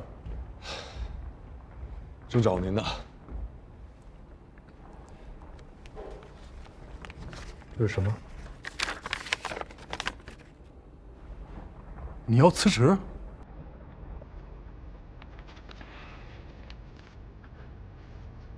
老贝，我知道你对这一次的升职有意见，但是我也希望你能够理解我和文森特2个人的苦衷。说实话，我们俩真有苦衷，真不是我俩不帮你。Smart， 可能我提交辞职的时间不太对，但是请你放心，我绝对不是对您、对公司、对葛总的安排有意见而离开的。这些年我在公司学到了很多东西，季外对我来说是一段非常美好的回忆。那你为什么要走啊？你知道，对于你们这样的年轻人来说，J外是个多么难得的平台。人家都说大树底下好乘凉，离谱倒好，大树不要了，选择一棵连灌木都算不上的小草，你到底是为什么呀？对于一部分人来说，大树带来了阴凉；对于另外一部分人来说，大树却遮挡了阳光。我呢，正好是后者。公司里的那些传言，你不用 care。这件事情，我已经向 Global 打了报告，他们那些人就是在瞎胡闹。我不相信那些在国外长大的 ABC 能够真正的了解中国市场，能够真正的了解中国的 game rules。我就相信一点，不依靠本土人才，外企业一样会水土不服。不好意思，这个真的不是我离开的原因。可能对于一般人来说，薪水和职位非常重要，但对我来说，我有更想去追求的东西。我之所以选择离职，完全出于我个人的原因，而且是经过深思熟虑的。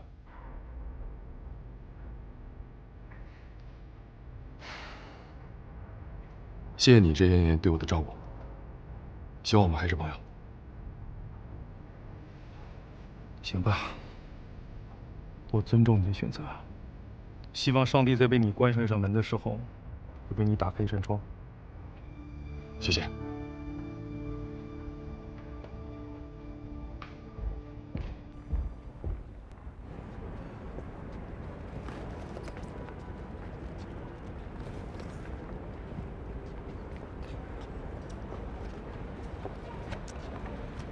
干嘛一定要辞职啊？就算没升到总监，可是26岁的高级经理已经够让人羡慕的了，就非得一定要走？还是说为了于鹏月，为了兄弟，你就连……我今天已经跟无数个人解释过无数遍这个问题了。是，可是没有一个人相信你说的话，搞得现在大家都来问我，就连菲利还旁敲侧击的问，说是不是有大公司挖你？他们找你打听我的消息啊？这有什么奇怪的？咱们俩现在一起合租，每天一起上班，一起下班，在公司是同事又是好朋友，那问我，哎呀，别打岔。哦，不打岔，不打岔。我现在就让你回答，你为什么一定要辞职？原因很简单，你走了，我一个人上下班没意思，所以就辞职了。你怎么也学得跟于鹏月一样没正经？开玩笑，帮兄弟只是一方面，我只是觉得，煤炭工人挖再多的矿，也不可能成为煤老板。给别人打工，成就感终究是有限的。那你怎么就能确定于鹏月的北漂房客网能挖出矿来？万一他们挖的是一个废矿呢？没有煤，也有可能有石油、天然气，甚至是黄金，就看挖矿的人是谁了。你对他们这么有信心？我是对自己有信心。好了，换我问你了，为什么会答应于鹏月的请求？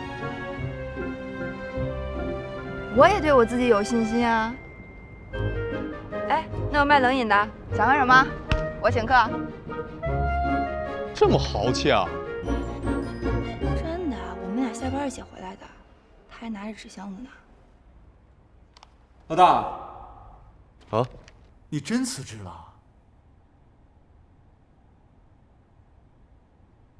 你真打算过来帮我吗？怎么不欢迎我啊？太欢迎了！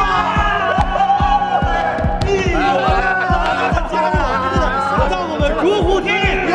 好 ，FB 4兄弟公司，咱们不能少一人吧，对吧？于董事长。什么于董事长？只要你来了，你永远都是老大，董事长的位置就是你的。对啊，你的股份大鱼还给你留着呢。亲兄弟明算账，既然是一起做生意，咱们就得按做生意的规矩来。至于股份呢，无功不受禄，我也没做出什么贡献，不能拿来钱。嗨，你看看你。好，既然呢是这样，那我也说一下 ，FB 公司是正式注册的有限责任公司。那么在公司的章程里，我占80%的股份，这俩臭小子各占10%，但这80%并不都是我的。我有20%用来做期权池，为了引进人才和鼓励那些对公司有重大贡献的员工；另外20%是做融资用的。其实我自己占40%，其他的都是代持。那么我们的网站马上就要上线了，就缺你这样的稀缺人才，所以我打算从期权池里面拿出一半来作为你出任 CEO 的回报。老大，你觉得如何？10%。期权4年，1年之后开始行权。那价格呢？公司初创免费送你。不行，这不太合适。老大，就当是回报您当年对我们的赠饭之恩。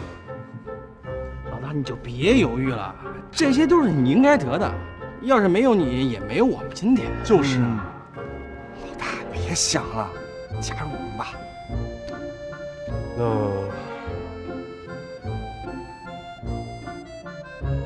合作愉快。合作愉快。合作愉快，合作愉快，兄弟齐心，未来都是我们的。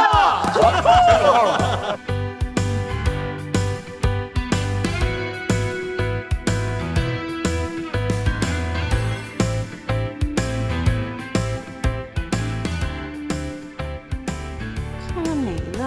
看那个那个。确实看上了一个，等会儿我就跟他说去。告诉我是谁。哎，周远，有件事情我跟你说，子珊她。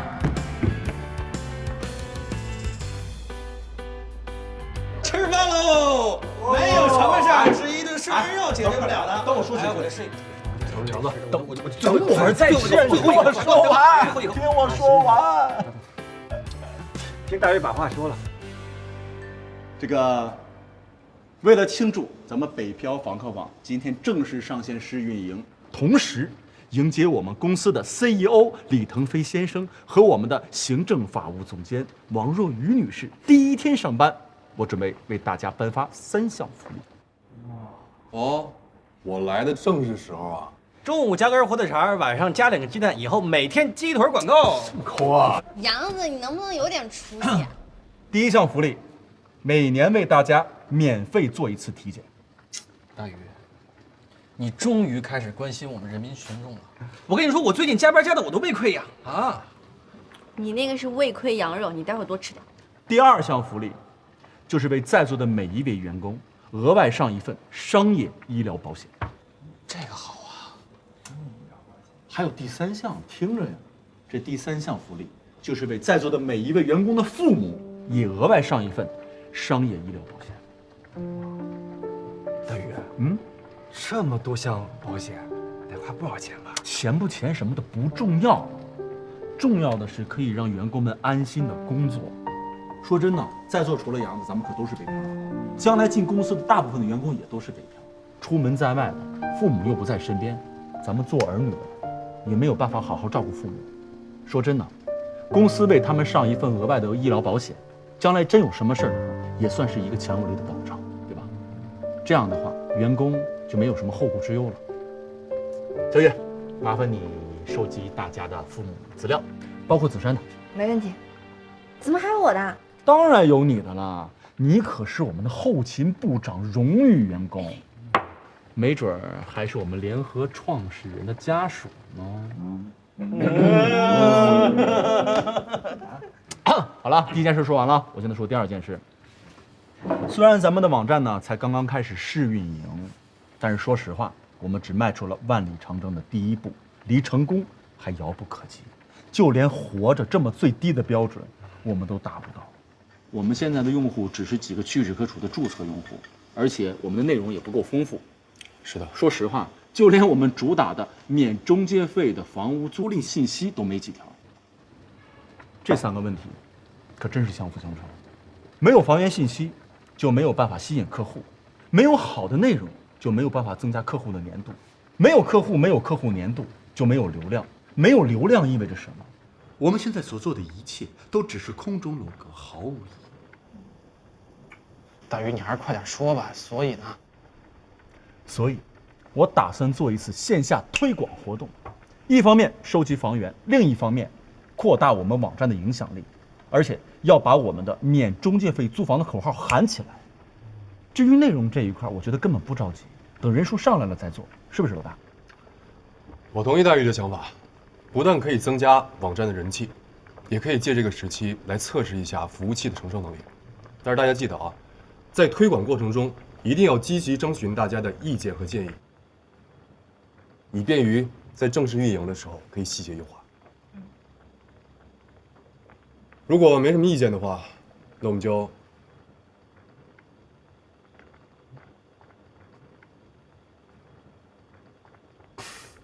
对不起，音乐组累跑了，还是请于总发布任务。哎呀，哪那么多事儿啊？大家都没有问题吧？没问题的话，明天分工行动。来，我提议，为了我们即将美好的未来，干杯！干杯！干杯！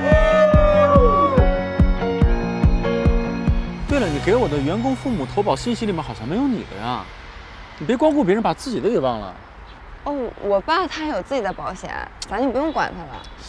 你爸买的是你爸买的，公司给买的是公司给买的，两码事儿啊！回头把信息给我。嗯。呀，这有门禁啊，咱怎么进去啊？你也不看看我是谁，有什么能难倒我？来。哟，大姐出去啊？哎，对对。啊，慢点啊。嗯，好。不认识别看。站住！呀，你们俩是住这儿吗？哦，大妈，您不认识我了？我忘了，小高，高培富啊！高培富，别跟我套近乎。你什么这个富那个富的，我根本就没见过你们。看，啊，这大妈长得年轻，还火眼金睛。您说对了，我们还真不是这小区的。那你们来干嘛？工作。工作？鬼鬼祟祟的。这包里装的什么？又是那骗人的小广告吧？不是就是宣传单、宣传资料。你说的好听哦，就你们这些贴小广告的啊，把那传单塞得哪哪都是。你们之前把我们这小区糟践到什么程度啊？合着我们刚治理好，你们又来了是吧？我们还真不是这小区的。那你们来干嘛？工作。工作？鬼鬼祟祟的。这包里装的什么？又是那骗人的小广告吧？不是就是宣传单、宣传资料。你说的好听哦，就你们这些贴小广告的啊，把那传单塞得哪哪都是。你们之前把我们这小区糟践到什么程度啊？合着我们刚治理好，你们又来了是吧？走，不是，这不花厅，你们走。阿姨，您别激动，我们不是贴小广告的。你甭跟我说那个啊，你赶紧给我出去。阿姨，您误会了，我们是来推广网站的。网站？嗯，什么网站？就是一个帮助大家租房子的网站。阿姨，您家有房子要出租吗？你问这干嘛呀？阿姨，您租房子是不是得通过中介？是啊。那中介是不是得收您中介费和服务费？可不嘛，那个得是1个月的房租钱呐。是呀，我们这个网站呢，就是帮助房东跟房客进行一个公平交易的平台，这样就是为了您省钱。你说咱老百姓过日子，这能省下钱，不比什么都强？你看看，哎，这个说的倒在理儿啊。你说那1个月房钱得好几千呢，你要碰上租1年的那个呢，他搬走了，一会儿另一家搬进来了，你还得交中介费。你说这7、8年下来也得好几万呢。可不是嘛！我想想，我这都心疼。哎，那要是不通过中介，那哪儿找那么合适的房客去呀？找着了，阿姨，您找着了。您看啊，这个就是我们的北漂房客网。只要您回头把您家的房源信息往上一登录，人家租房子的自然会给您打电话，你们直接对接，自己签合同，我们不收1分中介费，1分都不收。您看看，了解一下。哦，还得签合同啊？啊，哟，那合同我也弄不清楚啊。哎呀，阿姨不麻烦的，您在网上看到那个有范本，您照着那一填，一点都不难。对，那感情好。哎，那我问问你们哈。那怎么才能把我们家那房子那个信息放到你们那网站上？所以说我们来干嘛来了？我们就是怕像您这样的大妈看不懂网络，不了解网络，所以我们才一个小区一个小区挨家挨户的去科普，去传授这个知识，是吧？行了，大妈您先看着啊，里面好多资料呢，然后我们先进去，先。哎，那也不能进。嗨，谁知道你们说的是真的是假的？哦，不交那中介费，我就不信。天下有那么掉馅饼的好事儿啊！阿姨，您就相信我们吧，你赶紧找着多周正啊！我们找的小鱼，哎呦，这不是小鱼吗？哎呦，你灭绝师太，张阿姨，您穿成这样我还有点不太适应。您搬这儿来了？搬这儿来了。哇，你身体怎么样啊？还弄好吗？好多了。这么好了，我还能跳舞了。张阿姨呀，哎，你认识这小伙子？哎呀，岂止是认识啊，这就是我常跟你们说起的救命恩人。要不是我那房子拆迁呐，我可舍不得让他走啊。哎呦喂，这不是大水冲了龙王庙了吗？孩子，哎，阿姨。你的事儿我们都听说了啊！哎呀，应该做的，阿姨，应该做。就冲你这人品啊，阿姨相信你。哎，谢谢阿姨，相信他。哎，小鱼呀，啊，你们今天是来干什么来了？哦，我们就是过来推销我们的网站来了。对，什么网站呢？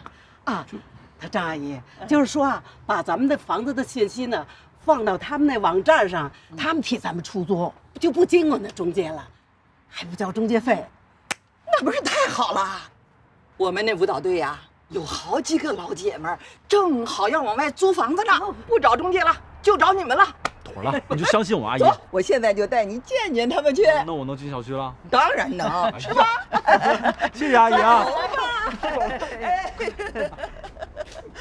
哎，后面这个没有，是不是你的女朋友？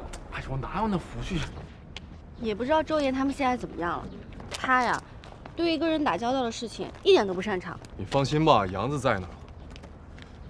就是不知道王若雨发传单是什么样的。他跟大宇在一块儿，你就不用担心了。也是，找房屋中介了解一下。哎，你说这个话，该不会吃醋了吧？我吃哪门子醋啊？他们俩都是我最好的朋友。就只是朋友？当然了。但是你有没有发现，王若雨好像和其他女生不太一样？有什么不一样？就是比别人漂亮，比别人气质好呗。我是说，和她接触起来好像是总是有一些抗拒。你也察觉到了？对。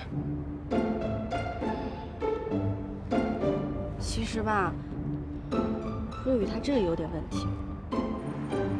今天多亏了张阿姨帮忙，给咱介绍那么多房东。哎，真没想到你还是她的救命恩人。那是，这叫做好人有好报。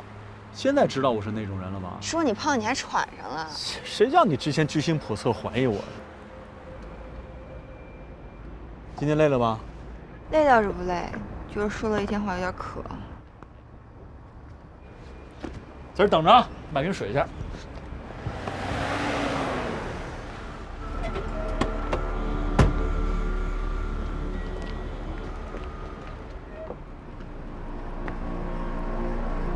闪开！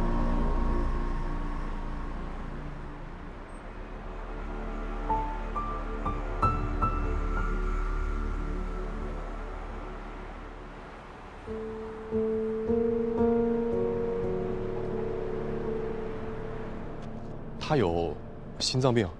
胡说什么呢？是什么心脏病？我是说，他有那么一点心理障碍。这样啊，他之前是受过什么创伤吗？这我可不能告诉你，这都是我们若雨的隐私，我怎么能跟你说呢？那就是有了。你放心，我在上大学的时候复修过心理学，尤其是创伤治疗这一块。其实我在想，也许我们可以帮帮他呢。那我也不能跟你说，我答应过若雨，不能告诉任何人的。你放心，我也只是出于朋友的角度，想帮帮他。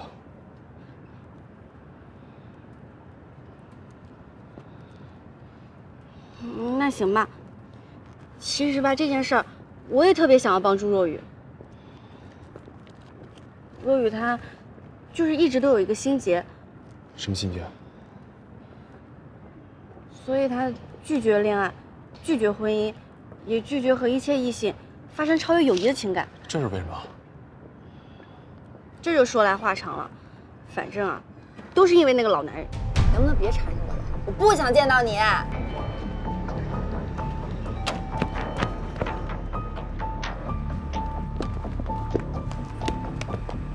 闪开！干嘛呢？干嘛呢？远点儿，远点儿，听着没有？别怕，有我呢。小孙，怎么哪都有你啊？啊，走走走，这没你的事，赶紧走。我警告你们啊，离他远点儿，不然我对你们不客气。臭小子，我再跟你说一遍啊，这是我和他之间的事，跟你没关系。拿着砖头很厉害是吧？我们这有仨人，砖头再硬，砸几个脑袋啊？我管你几个脑袋，谁第一个上，我直接让他躺下。小雨，报警！报警！小雨，赶紧报！我倒要看看警察来了管不管我的家务事。还你的家务事？你别再癞蛤蟆想吃天鹅肉了。哎，嘴巴还不干不净的了。你们俩给我上！这件事儿还有谁知道？除了我，也就只有你了。若雨没跟其他任何人说过。其实那个人你也见过的。你还记得你们刚开始工作那会儿，你第一次送若雨回家吗？他是谁啊？哦，一个问路的，走吧。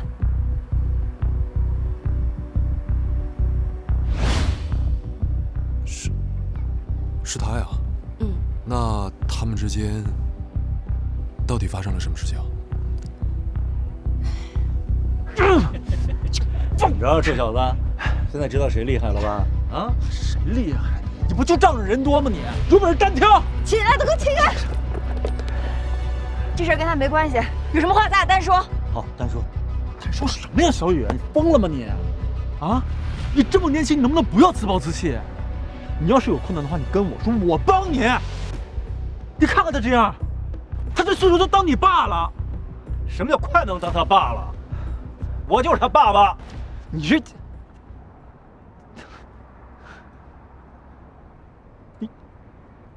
你是说，王若雨的妈妈是因为她爸爸才去世的？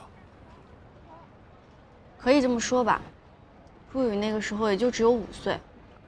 听说，刚结婚那会儿，他爸对他妈可好了，周围人可羡慕他妈妈了。可是好景不长，结婚以后没多久啊，他爸就像变了个人似的。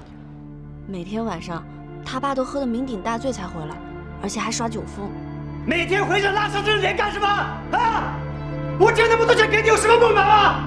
拉伤这脸，天天拉伤这个脸。他妈妈本来身子骨就弱，每天要上班，还要照顾若雨，还要照顾他爸，时间一长，身体自然就吃不消了。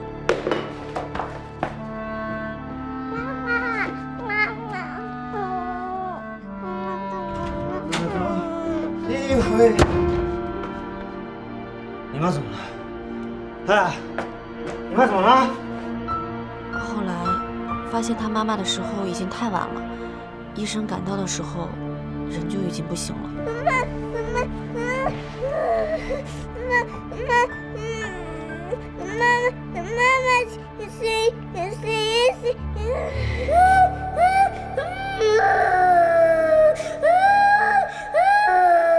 他妈妈去世以后，他爸就把若雨寄养在亲戚家，然后一个人到外地去做生意。这一走啊，就是10多年，期间对若雨也是不管不顾的。若雨自那以后，再没管过他叫爸爸。好危险的啊！若雨乖，若雨不哭爸爸会好吗？回来的。嗯。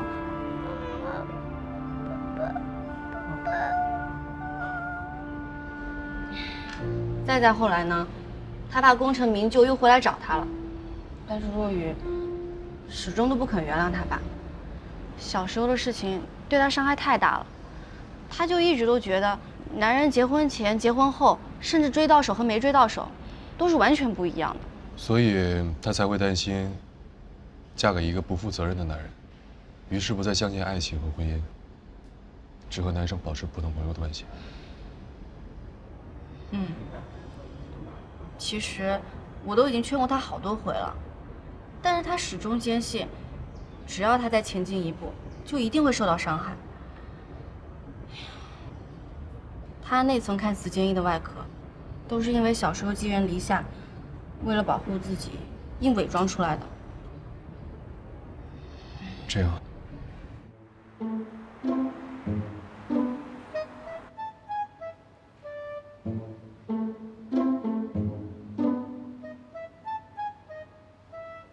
最近跟这小子走得挺近啊，我都看见他好几回了。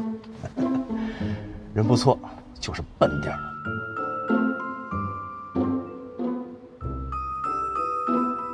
笨点儿也好，笨点儿知道一心一意的疼人。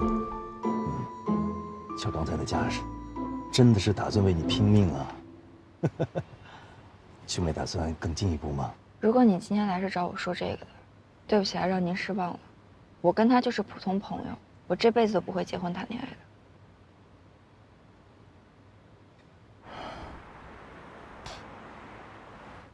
我知道你恨我，不愿意认我，我都没意见啊。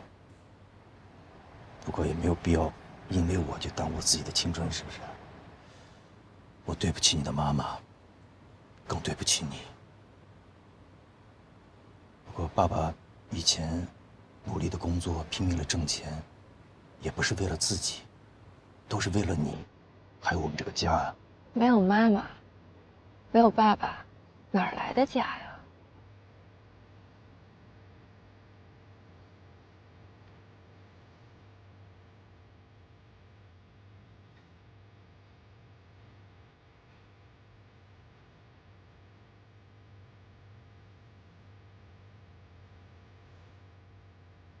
爸爸就剩你这么一个女儿了，可不可以爸爸一个机会，让我为你做些补偿？我妈躺在地上的时候，你给过她机会吗？你把我寄养在别人家的时候，你给过我机会吗？你凭什么要求我现在给你一个机会？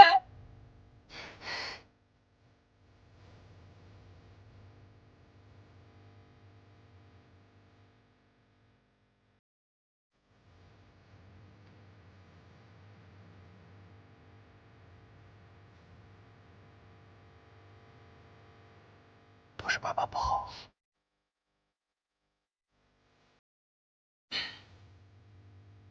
哎，小雨，这些钱你拿着啊，不够花了跟爸爸说，就当是这些年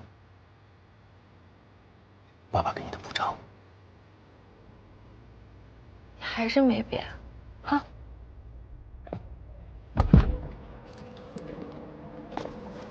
小雨。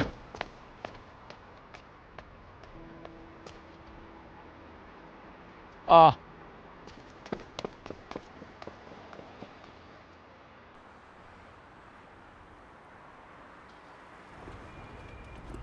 对不起啊，我之前还以为你被人家……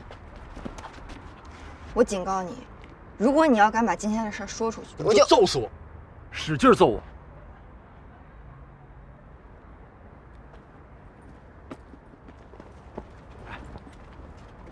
你跟你爸在车里聊什么呢？不该问能不能别问？好嘞。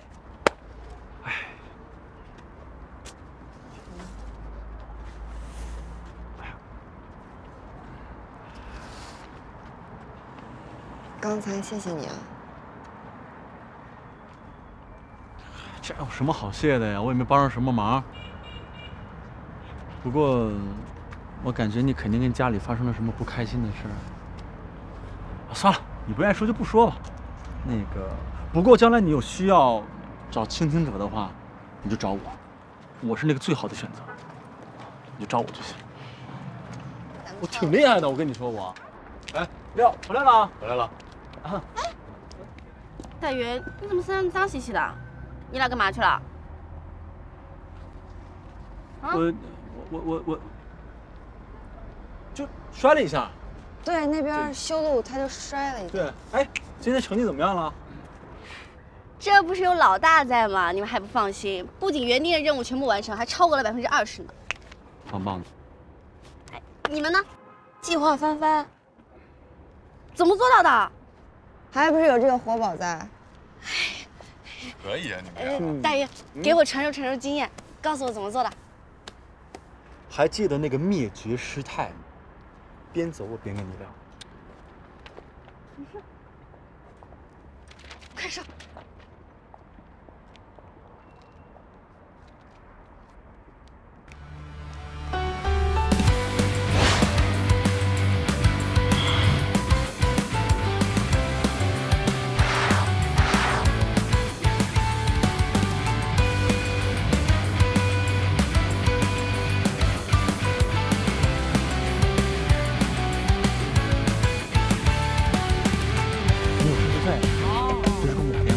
家里有什么房子的话，你可以随时挂在上面，比这中间省钱多了。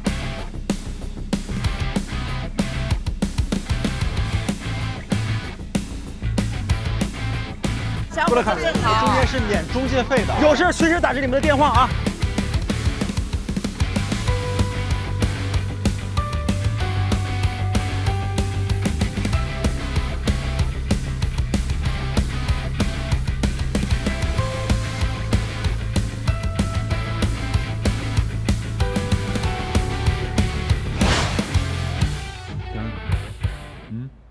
凭什么你们都是什么电脑大神、小帅哥、写字楼之花啊？到我这儿就得大妈之友，凭什么呀？谁写的？谁写的？我写的。别打，别打！编的好看点啊，漂亮点的。是谁让你搞定大妈最多呢？对不对？所以说你现在是大妈心中的良师益友，多少大妈见你高兴得不得了，好多大爷都嫉妒你。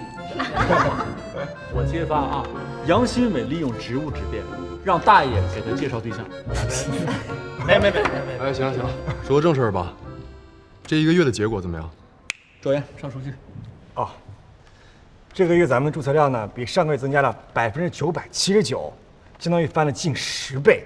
其中房东增加了273人，新增房源信息285条，房客1201人，达成协议133份。总的来说呢，发展势头良好，网站运营基本平稳，目前尚未接到有效投诉。大家都听到了啊，通过我们大家共同的努力，网站初见成果，但是还会面临一些问题。老大，你来说吧。好，我们面临最主要的问题就是房源太少，房源太少呢，就会导致租客也少，租客一少，房源又会少，这样会形成一个恶性循环。其次呢，就是用户的使用习惯还没有培养成，大多数用户上去就是为了租房，用完就走，所以没形成很强的粘性。从它的数据中就可以看出。总体来说呢，我们的主要问题就是用户量太少，并且没有有效的互动。而且据我分析啊，这种情况可能还会再持续一段时间。那这样看来，咱们的速度还是不够快啊。如果接着这样下去，咱们的用户流失量很快就会高于新用户注册量。但是我们已经很努力了，对不对，主演？不能再这样继续下去了，咱们得想个办法。我们得好好想一想。这个妈，哎妈，哎，你看这边啊，男性用户量和女性用户量，哎，你看这个区域，的确是女性大妈。哎妈，臭小子，1个星期都不给家里来个电话，现在翅膀硬了，就可以不理爸妈了？妈，我这不最近忙着呢吗？少找借口！我就不信，连个打电话的时间都没有。说吧，那事到底怎么办？啊，什么事儿啊？当然是让你去相亲的事儿啊。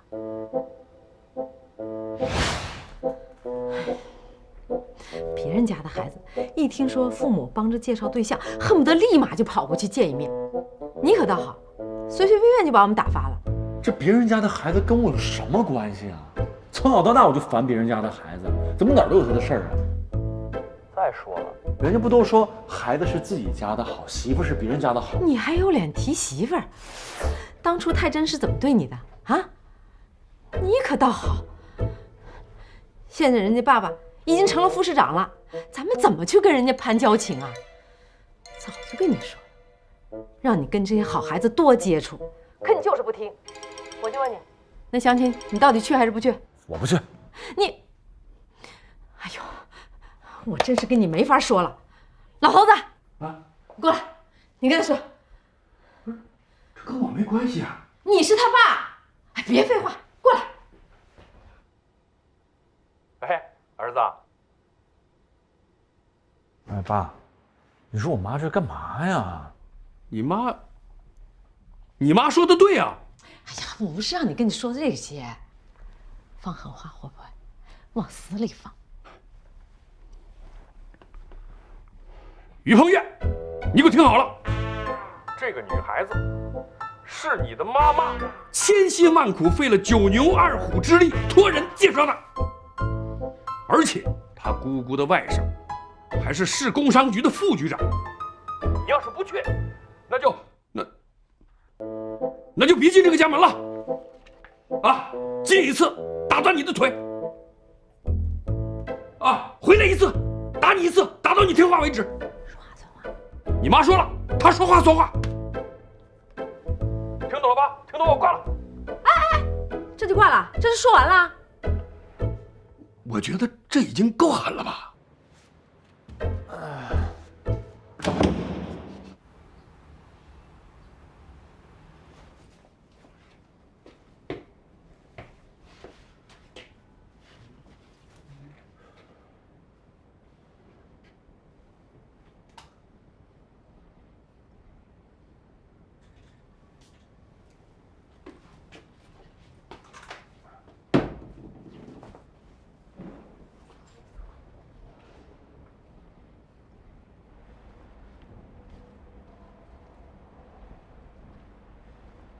于不于，站！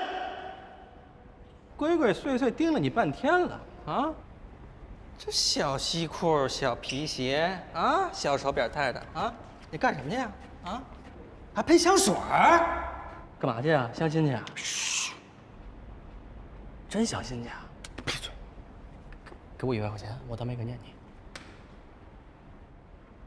周岩，大哥，快点下来！大鱼相亲去，快点过来看看，过来看看，放开我，相亲去。相亲啊！大鱼，什么样的姑娘啊？真的。相亲啊！他要相亲去。啊！大鱼，是真的。大鱼，给大家说说啊，什么样的姑娘？什么样的姑娘？我这还没见着呢。整的你还挺不乐意似的。你要不愿意去，我帮你去啊，我帮你鉴定鉴定你。但是这个吃喝玩乐的钱你得给我报销了，回来我肯定给你出一个3000字的报告，无论从外貌、性格、谈吐、气质啊，是否有狐臭、脚臭、遗传病，我通通给你调查一底儿掉，然后满意了你再去，你看怎么样？闲的你，这么八卦，有这功夫好好琢磨下咱们项目，真是。大鱼，加油！加油啊！哎，老规矩啊！咱开个柱啊！周岩，从你开始，压哪边？一波拉条，大鱼肯定可以。子珊，我跟周岩一方。大哥呢？10包。压哪边？当然是大鱼携美而归啊。小雨，你呢？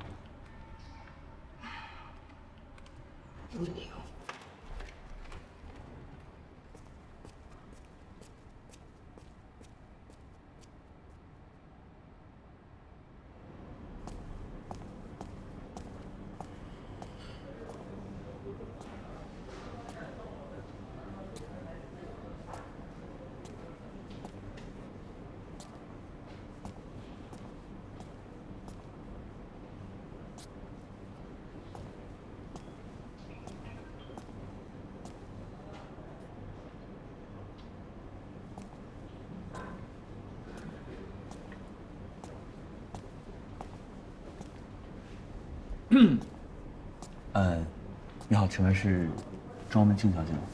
哦，于鹏月是吧？啊，是我。啊，请坐。不好意思啊，久等了。没关系。你好，请问2位喝点什么？来，女士优先。那我要一杯白开水就行。啊，不用客气，我买单。那我要一个现磨的蓝参咖啡，一个四季果盘，一个干果拼盘，一个黑森林蛋糕，再加一个华夫饼。哦，对，要巧克力味的。啊，不好意思啊，有点失态了。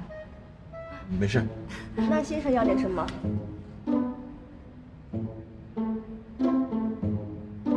哦，我这个人口味比较清淡，给我来一杯白开水，谢谢。好的，请稍等。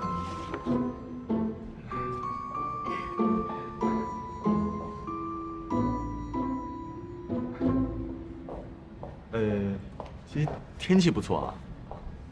今天天气还行吧，就是雾霾有点严重，特别伤皮肤。没有，我觉得你皮肤挺好的。是吗？你也看出来了？那你看看。你知道为什么吗？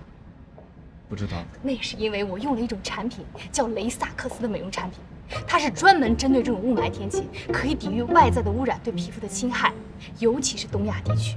这个物质里含有一种叫吹牛佩利体的矿物质，特别适合亚洲人的肤质。这吹牛皮？什么吹牛皮啊？是吹牛佩利体。这个是一种由美国犹太科学家 Sabrina 博士研发出来的一种抗氧化物质，它可以针对皮肤有个自我修复的功能，同时还能改善肤质，然后让女人时刻保持青春美丽。听起来不错啊，这个产品。那个什么，我先自我介绍一下。不用，人家都跟我说过了，于鹏月嘛。人如其名，出身草根，背景平凡，北漂一族，没房没车，做一点小生意没什么存款。哎，像你这样的男人，确实不适合找到好的女人。我哪样的男生？庄小姐，我好像看起来没那么差吧？啊，那是你自己认为。我跟你讲，现在的女生都特别现实，她们一见面上来就会问你的房子多大面积啊，车是不是 BBA 呀？BBA？ 这你都不知道？奔驰、宝马、奥迪呀。如果遇到那种委婉点的，就会问你们家车库多少钱啊？停车费多少钱一个月呀？你看，一下就暴露了。没房没车的人怎么可能去关注停车库和停车费的事情？今天你就是遇到我，换做是其他女生的话，早就找借口说自己有事情开溜了。我得谢谢你啊。等一下。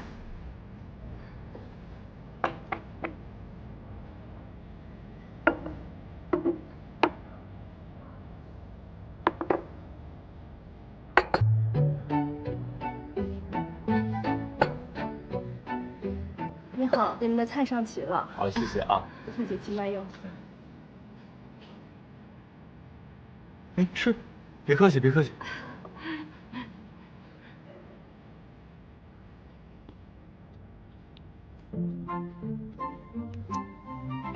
好吃好吃，你也吃点。你来。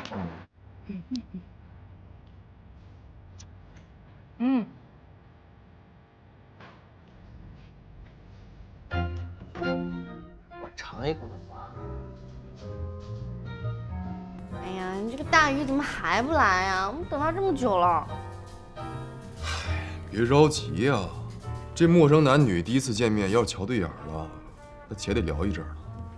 哦，那这么说的话，大鱼这次可能会成哦。不知道，一会儿问问他。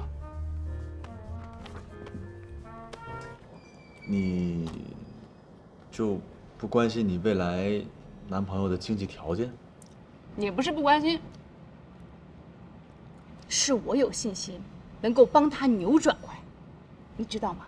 每一个遇到我的人，他的人生都发生了巨大的变化，贫穷的变得富贵，自卑的变得自信，含蓄的变得张扬，郁郁的变得开朗。你是搞传教的还是搞投资的？我先声明啊，我这个人可从不入什么邪教。什么邪教呀？这是一个人生非常为之努力奋斗的事业。你听说过美国利安吗？我们就是要打造中国的利安，把我们的产品雷萨克斯推向全世界。真好。不过咱俩是不是来相亲的？对，你是来相亲的。不过你想想，你一个一无所有的青年，你靠那点收入能获得女生青睐吗？啊，能配得上我吗？不过不要紧，我会给每一个我所欣赏的人一个机会，一个翻天覆地、推翻旧我、绝处重生的机会。机会我已经给你了啊，能不能把握就看你的悟性了。抽烟吗？不抽。喝酒吗？偶尔喝。打牌吗？带刺激的那种？不打。那你家有电脑吗？有。这就得了。你与其花钱买电脑，把时间浪费在上网上，你不如把这笔钱拿出来做一份事业，给自己一个新生的机会。只要2999就可以买套我们雷萨克斯的这个产品的套盒，然后就可以加入我们的大家庭，共同创造我们自己的事业。今天我把产品都给你带来了。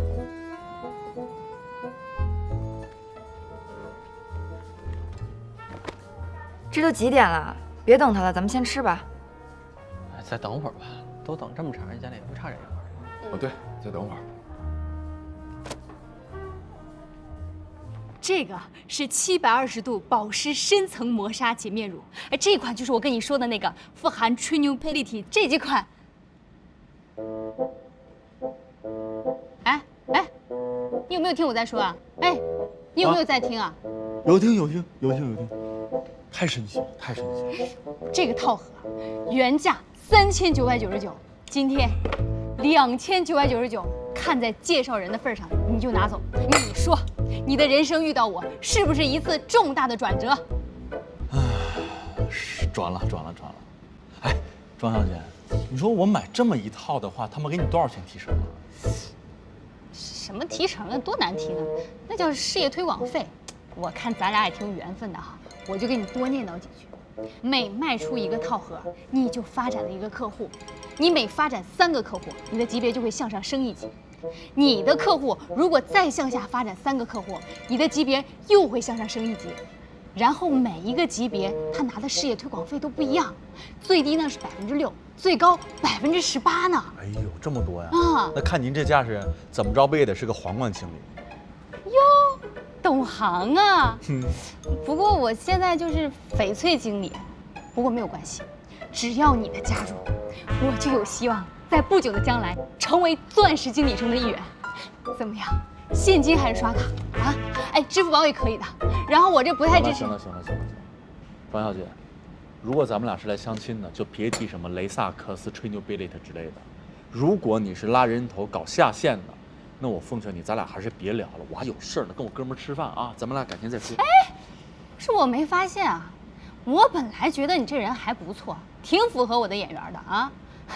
这深入一了解，才发现你竟然是这样的一种人，思想固化迂腐，不肯接受新鲜事物，也没有理财技巧和商业头脑，更没有做出一番大事业的壮志雄心。你这样的人就不配拥有我这样的女朋友，注定做一辈子的 loser。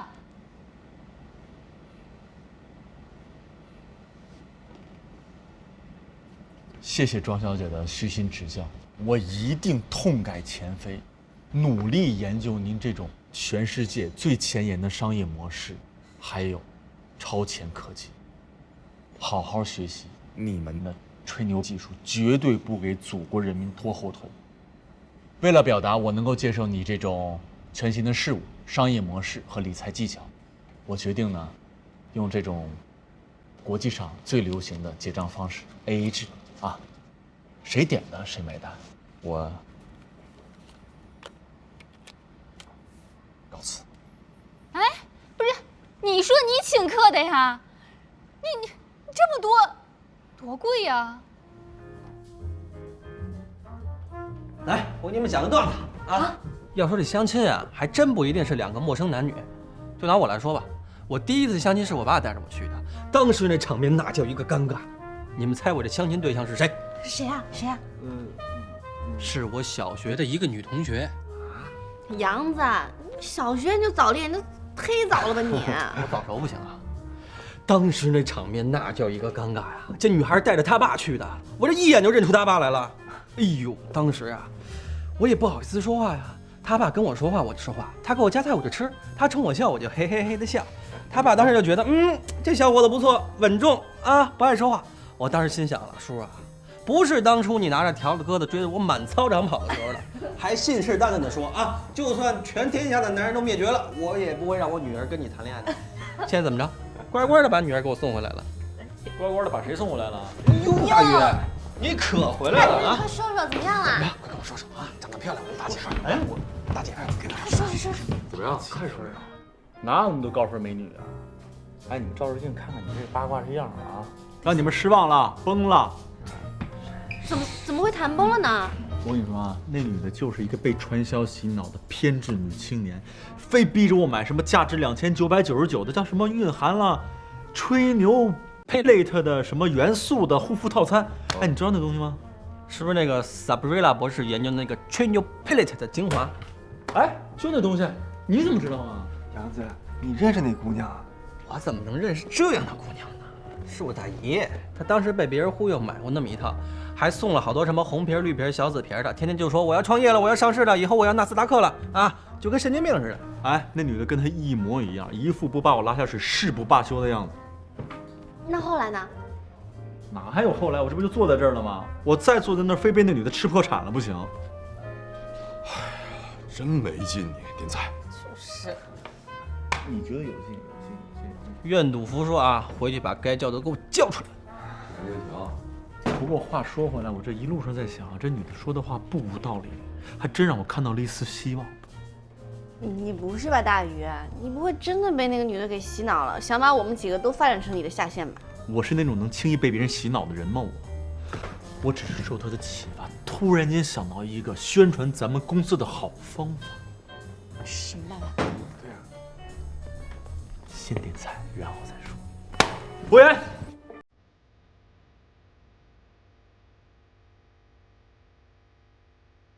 通常来讲，所有的传销模式不过只是庞氏骗局的变体，靠拉人头来赚钱。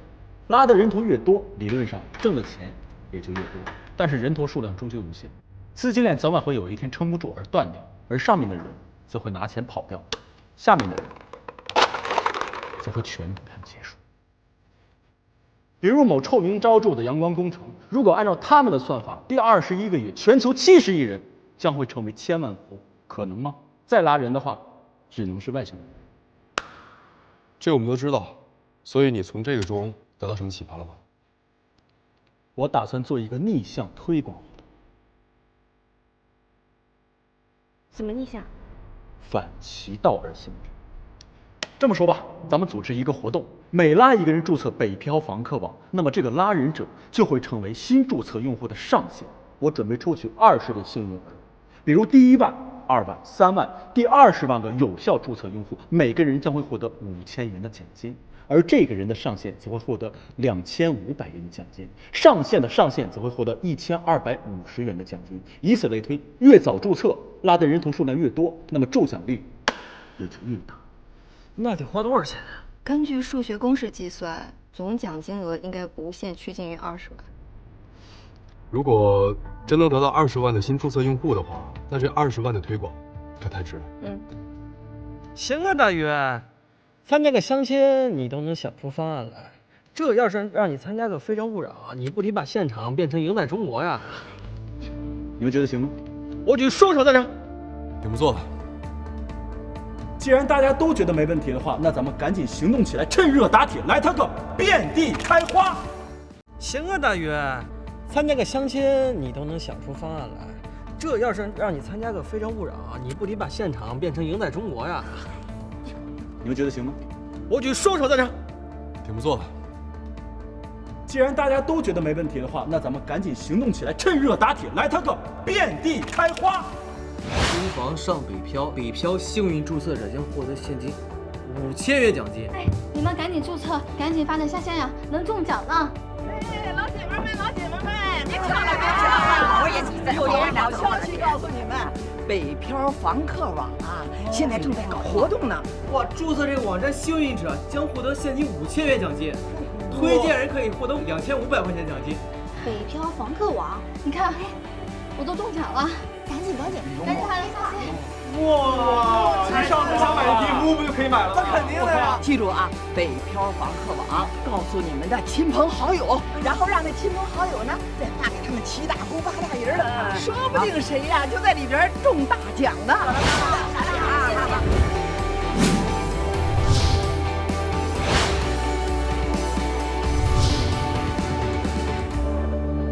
真的没想到啊！刚短短1个星期，咱们的注册量就突破了5万。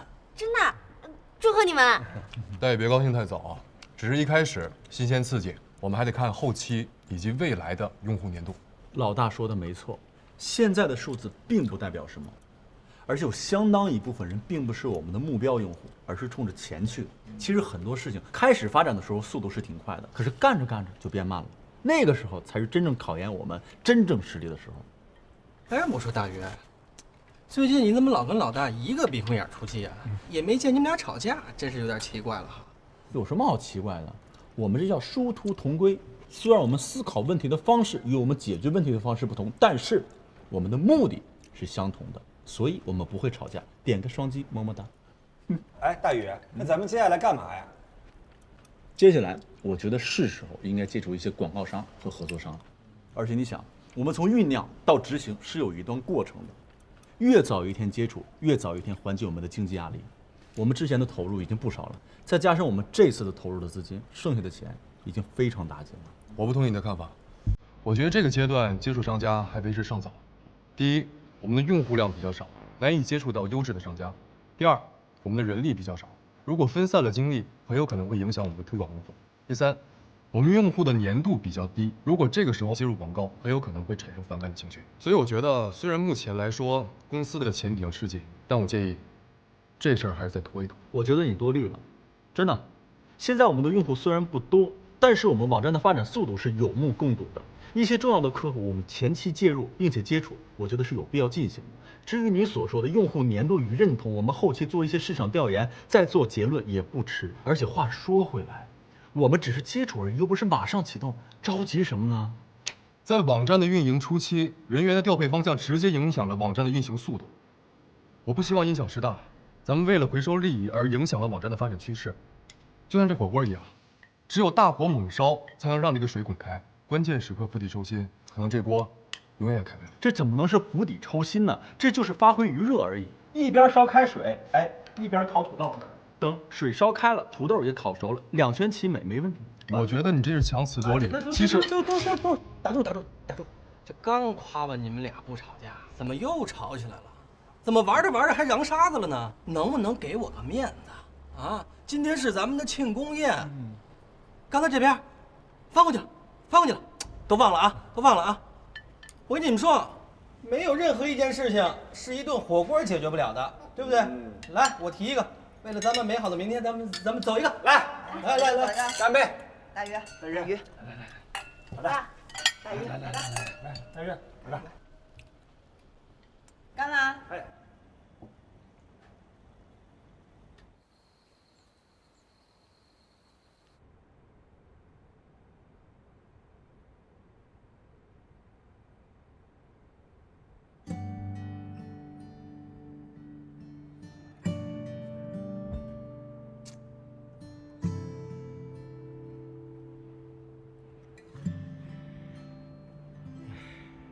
干嘛呢？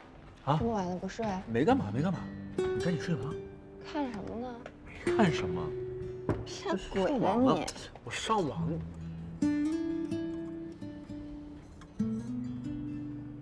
账上剩这么点钱了，你都不跟我们说？小声点，别让他们听见。这么大的事儿，你都不跟大家说吗？哎呀，就是因为这事儿大，所以我不想让他们操心嘛。你自己担着有什么用啊？你得跟大家说，大家才能帮你想办法呀。这段时间大家已经够累了，我不想让他们再替我扛这些压力。再说我是公司董事长，而且现在已经公司化运营了，我总该扛这些了。放心吧，我有对策。我是谁呀？万事小灵通。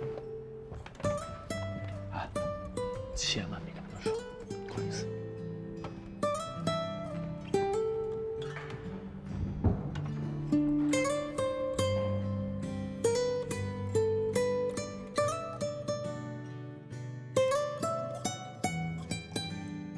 这些钱是我这2年自己攒下来的，你先拿去用吧。不行，这钱我不能要，我。哎呀，好了，都什么时候了还推来推去的？等以后公司有钱了再还给我就是了。放心吧，我也会帮你再想想办法的。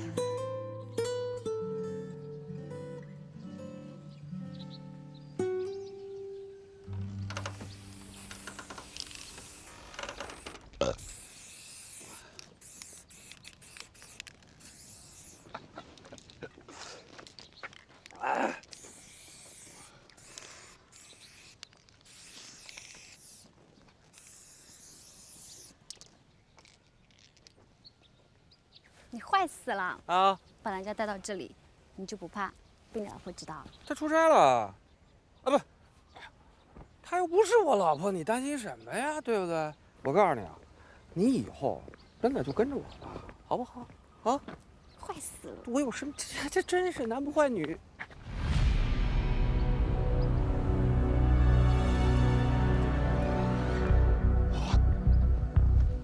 这他妈谁干的？谁干的？谁他妈干的？谁？你爸爸我干的！叶志清，你过来！我现在这个样子都是你害的！我今天跟你拼了！我来！别打，让人看到了！怎么着？你还以为你是搞公司的？以前你仗着你爸爸，把老子像孙子一样呼来喝去的。早就该收拾你了，我早就想收拾你了。既然你都知道了，那我就明明白白告诉你，对，那些事都是我做的。你能有今天，也是我害的。怎么了？你现在打我？打我！起来打我呀！叶知秋，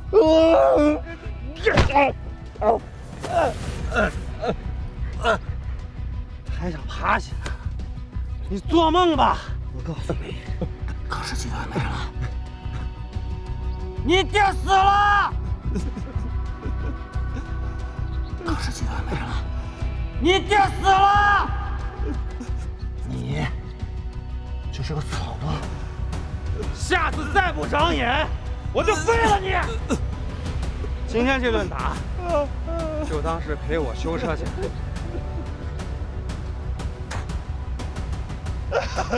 叶知秋赢回来。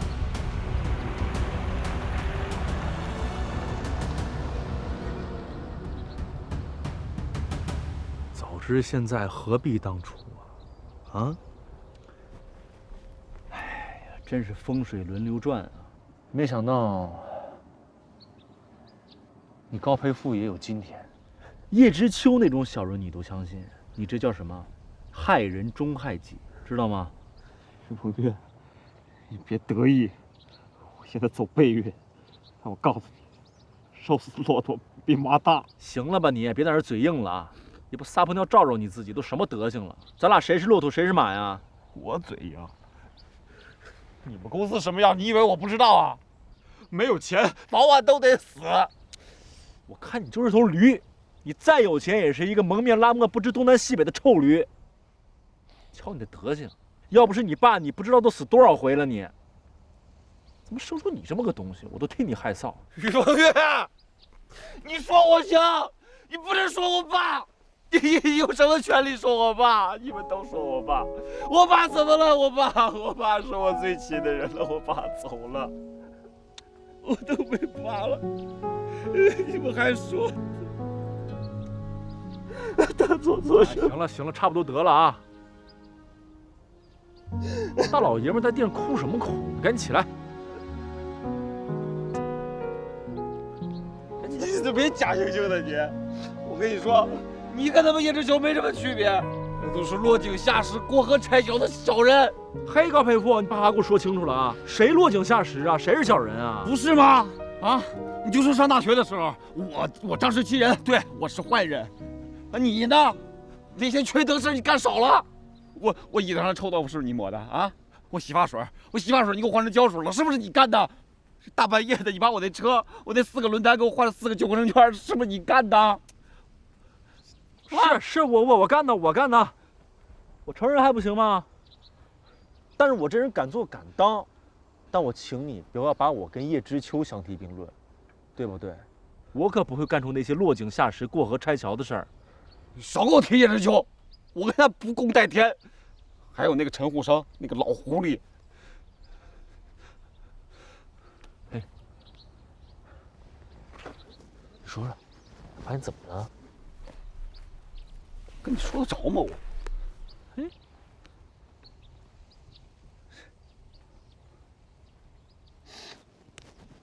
我爸走了之后，高氏集团就一天不如一天了。我那些叔叔伯伯都说我爸欠他们钱，把家里那点值钱的东西全搬走了，还有他们名下的公司也都自作主张的卖给陈护生了。我爸剩下在我爸名下的公司，那家电也都被他们掏光了。3个月啊，我爸辛辛苦苦打拼下来的高氏集团，就剩无良中介一家公司了。乌良中介后来不也是被陈护生给收购了吗？本来他们收不了的，谁知道我那大伯二伯背着我爸把公司的股份抵押了，出去赌钱输个精光。哎呦，你看看，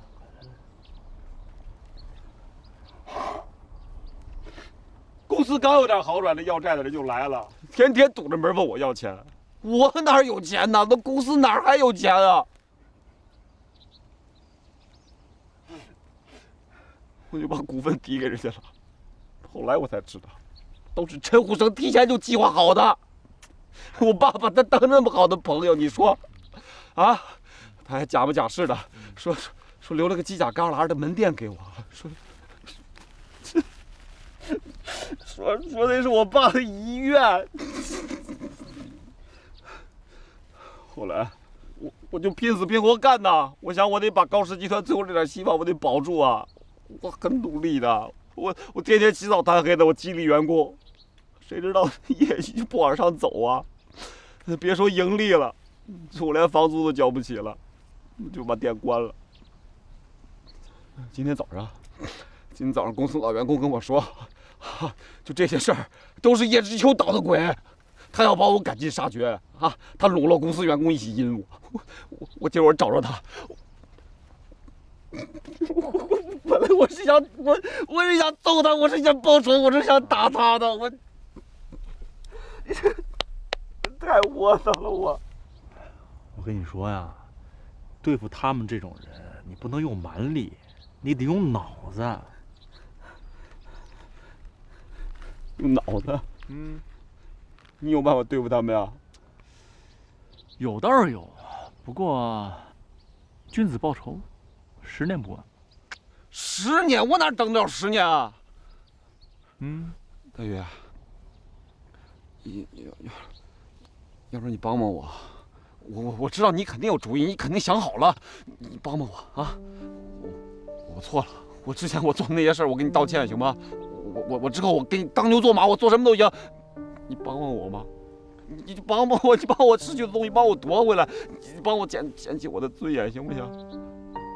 我求求你。我给你跪下！哎，我给你跪下了，你帮帮我吧！你不行，大宇，你就不能帮帮我吗？你要不起来，我不帮你了啊！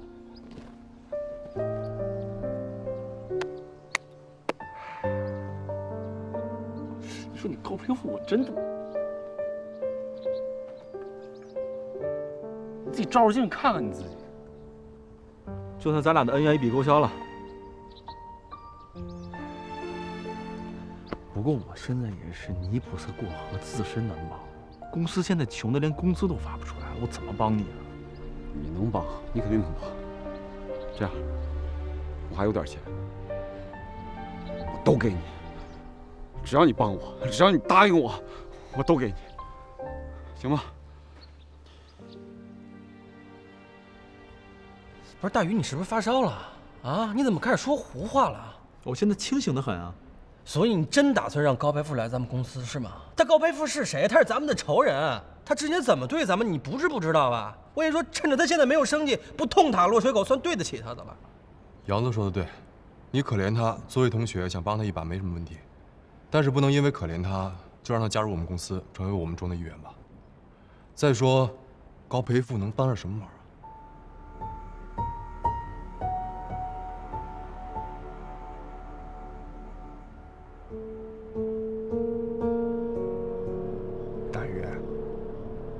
你让他进来，是不是还有别的考虑啊？对，我也觉得大宇肯定有他自己的考量啊。还是你们两个最了解我。你们说说看，公司现在最缺什么？最缺的是知名度，没有知名度就没有流量，没有流量就没有一切。归根结底一点呢？我们现在最缺的是钱。这不就完了？所以说高培富打算给咱们投资是吗？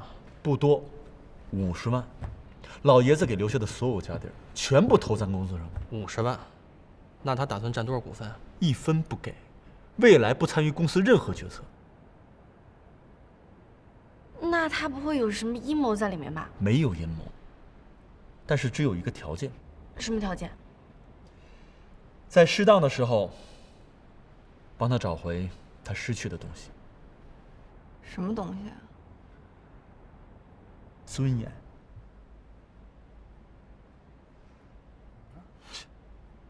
这算哪门子条件啊？要我说呀，咱们就干脆把这钱收了，反正最后决定权在咱们这儿。哎，那也不行，他这条件太宽泛、太模糊了，将来一旦发生纠纷的话，会让公司陷入非常被动的局面。模糊的话我们可以细化，现在我们都快揭不开锅了，还想将来？那也不能急功近利，饮鸩止渴。老大，我急功近利，我饮鸩止渴。公司现在账面上有多少钱，你也不是不知道。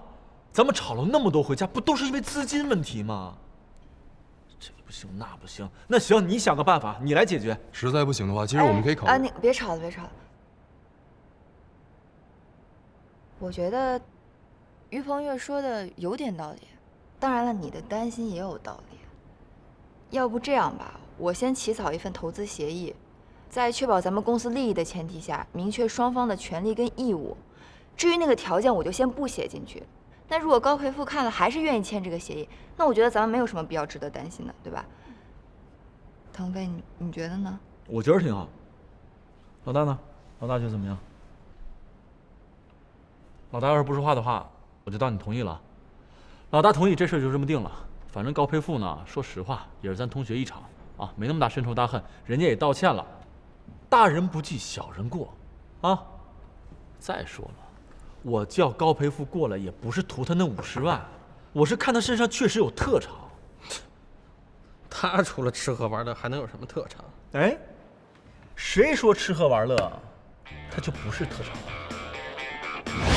炸薯条的土豆应该用下锅地，肉质细嫩没膻味儿，上好宁夏滩羊。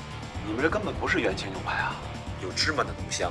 来，自己看看这纹路，横七竖八的什么都有，这分明就是几块肉饼拼在一块儿的。用鸡丝代替了里脊丝，降低了成本，口感也不错。还有这红酒我就不想说了，西班牙拉曼恰产区的地摊货，顶多10欧一瓶，你们愣当是法国 AOC 产品来。还有良心的，这家店啊，最多2分。这家店7分，这家店9分，真是绝了！我之前不明白大鱼为什么要把高培富招进公司，我现在算是明白了。在吃喝玩乐方面，他就是个天才。我算是个吃货了吧？跟他一比，我就是一小儿科。现在知道什么叫天生我材必有用了吧？知道了。同志们，咱们的人形饕餮高衙内的栏目一出，每一期的播放量与好评率节节攀升。现在有不少的商家已经愿意出钱请我们去试吃了。之前虽然投了点钱，但是我估计很快我们就能回本，并且有盈余。自从高培富加盟了美食板块，咱们的用户日活度比之前高了将近3倍。尤其是讲四川火锅那期，关注度首次超过了租房板块。知道为什么吗？这说明我们的用户粘度在增加。跟你说，像高培富这样的意见领袖，一定要再多加几个，互动内容也要丰富起来。哎，老大，你有什么想法？啊，既然你都想好了，那我做执行就好了。哎，我怎么没看见小雨啊？小雨刚才给我打电话说去见山石科技的罗总，谈什么广告投放的事。谁跟他一起去的？他自己啊，一个人。什么？王小姐，快来，请，快进来。来，坐这，坐这。快请坐，快请坐。哎呀，王小姐，我说你怎么一个人来的呢？我们李总正在路上，他就是有点事情耽误了，让我先过来，应该很快就到了。啊，是这样。哎，喝点水不？啊，不用了。罗总，这是上次按照您的意见修改的方案，您看一眼。啊，你们公司这文案呢，其实我看了，写的倒还可以，但是呢，我还是觉得有一些小遗憾。您说？你看啊，你们北漂房客网跟其他网站比较起来，也没多大区别，啊？怎么会没有区别呢？这个方案上专门列出了我们网站用户的特征，在我们北漂房客网上投放广告，绝对比你在其他网站上投放更能直面目标消费者。可是，你们公司这个网站呢，局限太小，气魄不够，没有气吞全国的气势。再说了，我们公司的产品是面向全国销售的。罗总，这个您就多虑了。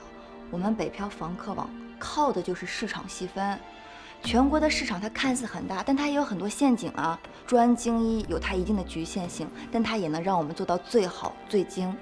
就拿您的产品来说，那您肯定希望它能卖到全国呀。可是现在您先说学校，他只在一个城市，那就算其他时间他看到了，他想要买他也买不到。罗总，那到时候您一定成为我们这个行业的领头羊，可千万不要忘了拉我们这些老朋友一把。哎呦，你呀，王小姐，你呀太聪明了，太会说话了。哪有？行，那这事儿我再考虑考虑。那行，那您就再考虑一下。确实是这样的，做生意嘛，肯定要方方面面都考虑到。那我就不打扰您了，您什么时候考虑好了，给我打个电话就行。别着急走，再坐会儿。那哪好意思啊，您这么忙。再忙也不能冷落大美女啊。这个合同这个事儿啊，我觉得也不是不能签啊，不过什么？不过就看王小姐有没有那个诚意了。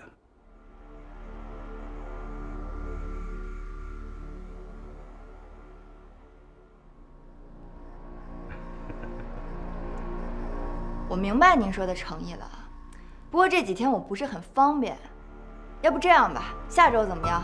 时间地点到时候我发您。哎呦，好啊，你真是太棒了，太聪明了。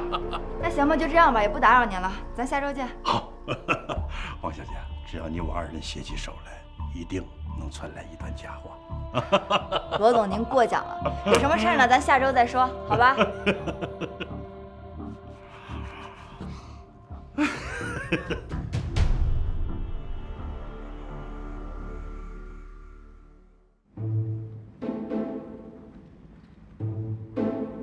喂，小王啊，我是罗总啊。你们那个合同啊，我看过了，没问题。明天下午2点，你到江南酒店1122房间来找我签字盖章啊。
来啦！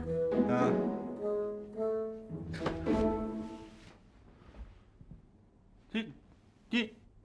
你什么你呀？赶紧把我带上。罗夫人，还是我来帮您带吧。啊？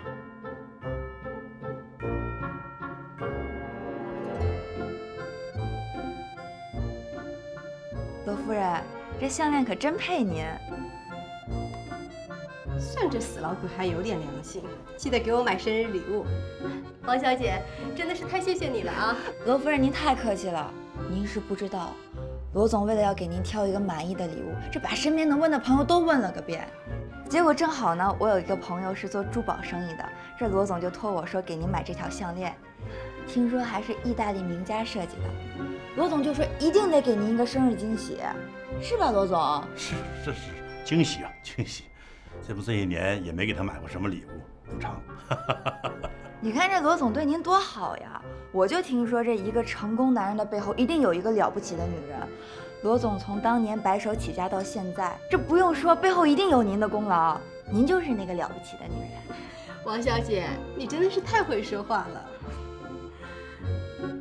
可惜呀，可惜我都人老珠黄了，也不知道这死老鬼背后还有没有其他女人。没有，就你一个。那怎么前几年你不记得我的生日啊？今年突然之间想起来了？是这样的，罗总前几天呢，想在我们网站投放一批广告，上定签约日期的时候就觉得，哎，这个日期怎么这么特别？这才想起来今天就是您的生日。如果是在今天签约的话，那这不就是喜上加喜吗？是吧，罗总？是。哎，那赶紧签吧，王小姐，你真的是能干啊！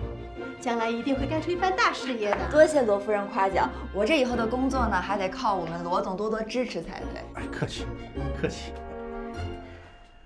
这个呢是按照您上次的要求改好的合同，您就在这里签字就好。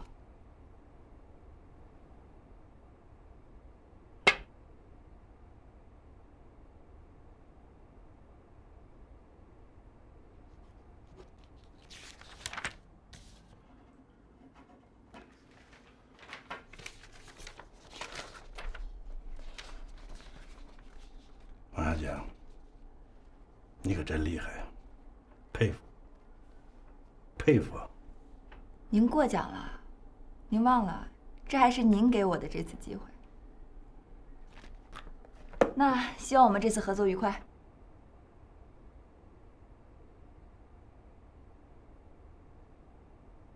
也希望我们选择北漂房客网是正确的。当然了，时间可以证明一切的。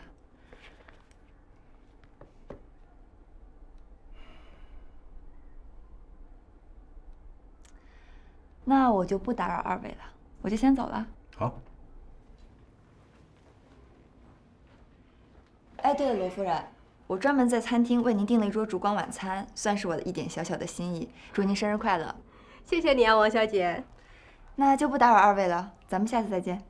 啊，再见。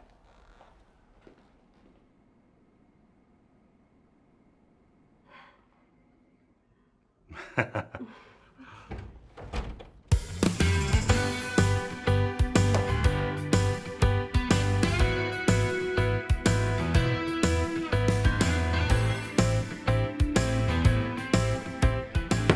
小雨，你真的是太厉害了，真的，我对你的仰慕之情犹如这滔滔江水连绵不绝，又好比这黄河泛滥之水一发不可收拾。你说这里面蕴藏了多少个谋略还有才智啊？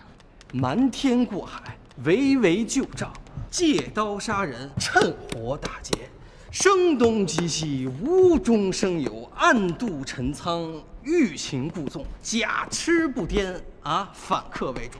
还有这苦肉计，还有这美人计。大宇，我怎么觉得小雨比你更适合当咱们这董事长呢？哎，你可别开玩笑了，我这是被逼的，也是实在没招了。陆宇，你快跟我们说说，你是怎么知道他老婆的生日，又怎么把他约出来的？当律师最重要的就是知己知彼。如果你连原告跟被告的个人资料、家庭背景、社会关系都没有吃透，那你怎么帮代理人完成委托？其实几个月前我第一次见他，我就把他家庭关系给摸清了。至于把他老婆给约出来，那就更容易了。我就在他家门口给他老婆打了个电话，我说我是罗总的朋友，罗总现在在忙，托我给您送一份生日礼物，然后再把他带去酒店。他呢就觉得我是为了跟她老公签合同，所以刻意讨好他，完全没有怀疑，跟着我就去了。陆宇，我太崇拜你了，太聪明了。对呀，关键是100万啊，这么多钱。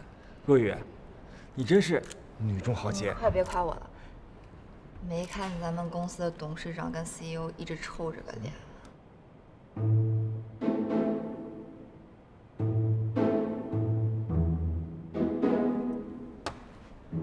小月，你这么做实在是太冒险了。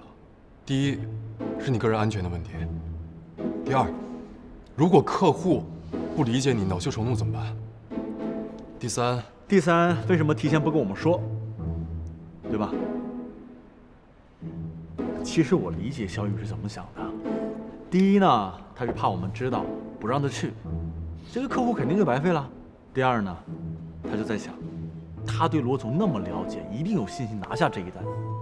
第三，他知道我们的压力现在很大，如果拿下这一单的话，一定会帮我们缓解不少的压力，所以才铤而走险，是吧，小雨？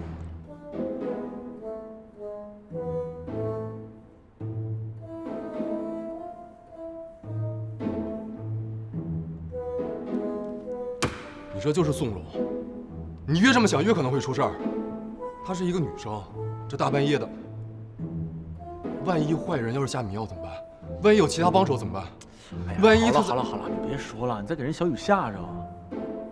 我承认这事儿我负主要责任，我忽略了公司员工安全的规章制度。在这里，我自己先自罚1个月工资，我扣这儿了，我不拿了，好吧？这样，接下来公司有个规定，不准女员工单独出去谈事情，行不行，老大？就这么定了。哎呀，行了，别愁眉苦脸的，人家小雨好不容易把单子拿过来了，你就不能给人一个笑脸啊？真棒！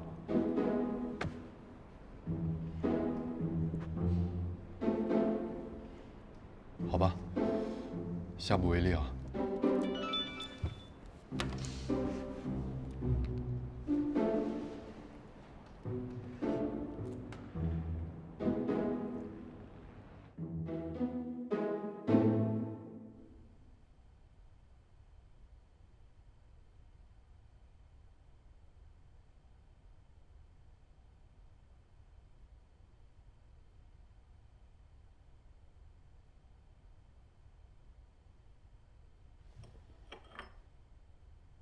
李红月，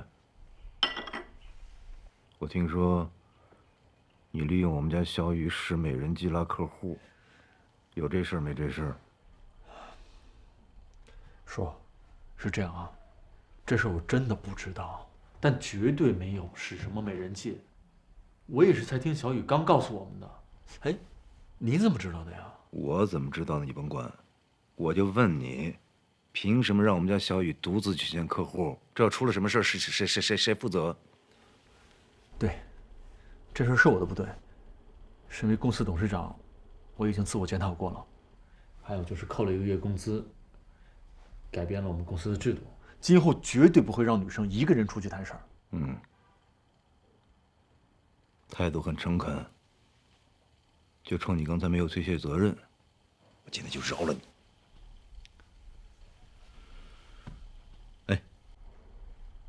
你对我们家小雨到底有没有那个意思？什么意思？就哪个意思？我说你这么笨，你怎么做生意呀？不是，我真不知道您说什么，什么意思啊？你没谈过恋爱吗？您问这个干什么？怪不得呢。你就说吧，你到底喜不喜欢我们家小雨？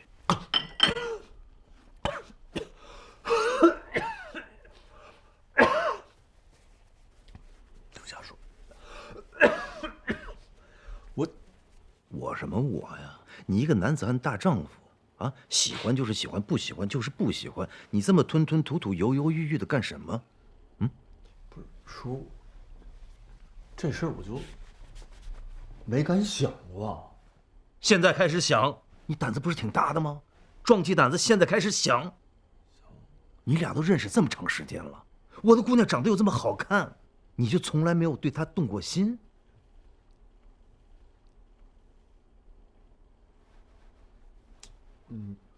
你看，哎呀，行了，走，回去慢慢想，什么时候想清楚了，什么时候再来见我。走。啊。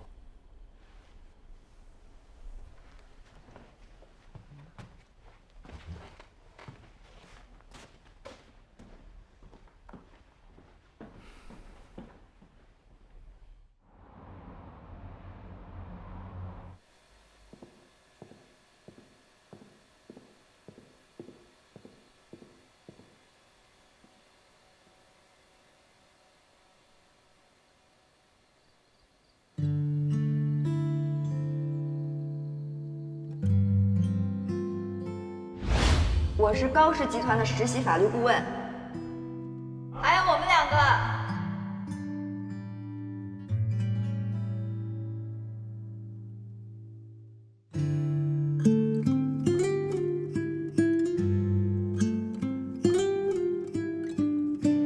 来，把手给我，手给我，放在这儿。你看 ，straight。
干嘛呢？啊？发什么傻呢？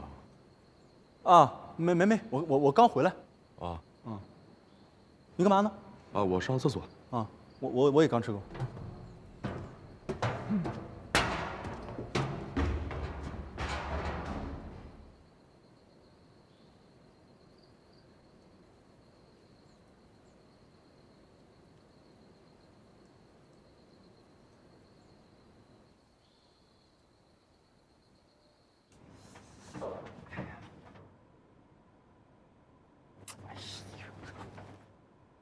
怎么了你？折腾来折腾去的，琢磨啥呢？老大，嗯，你觉得小雨怎么样？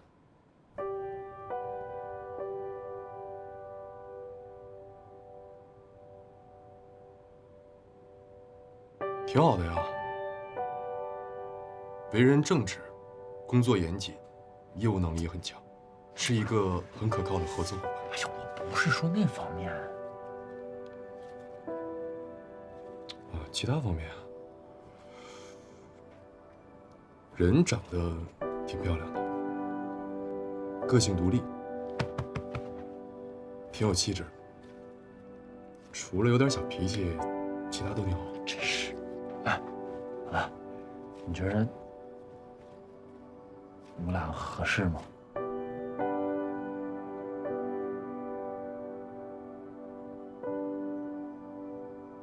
你觉得我要是追小雨，做梦！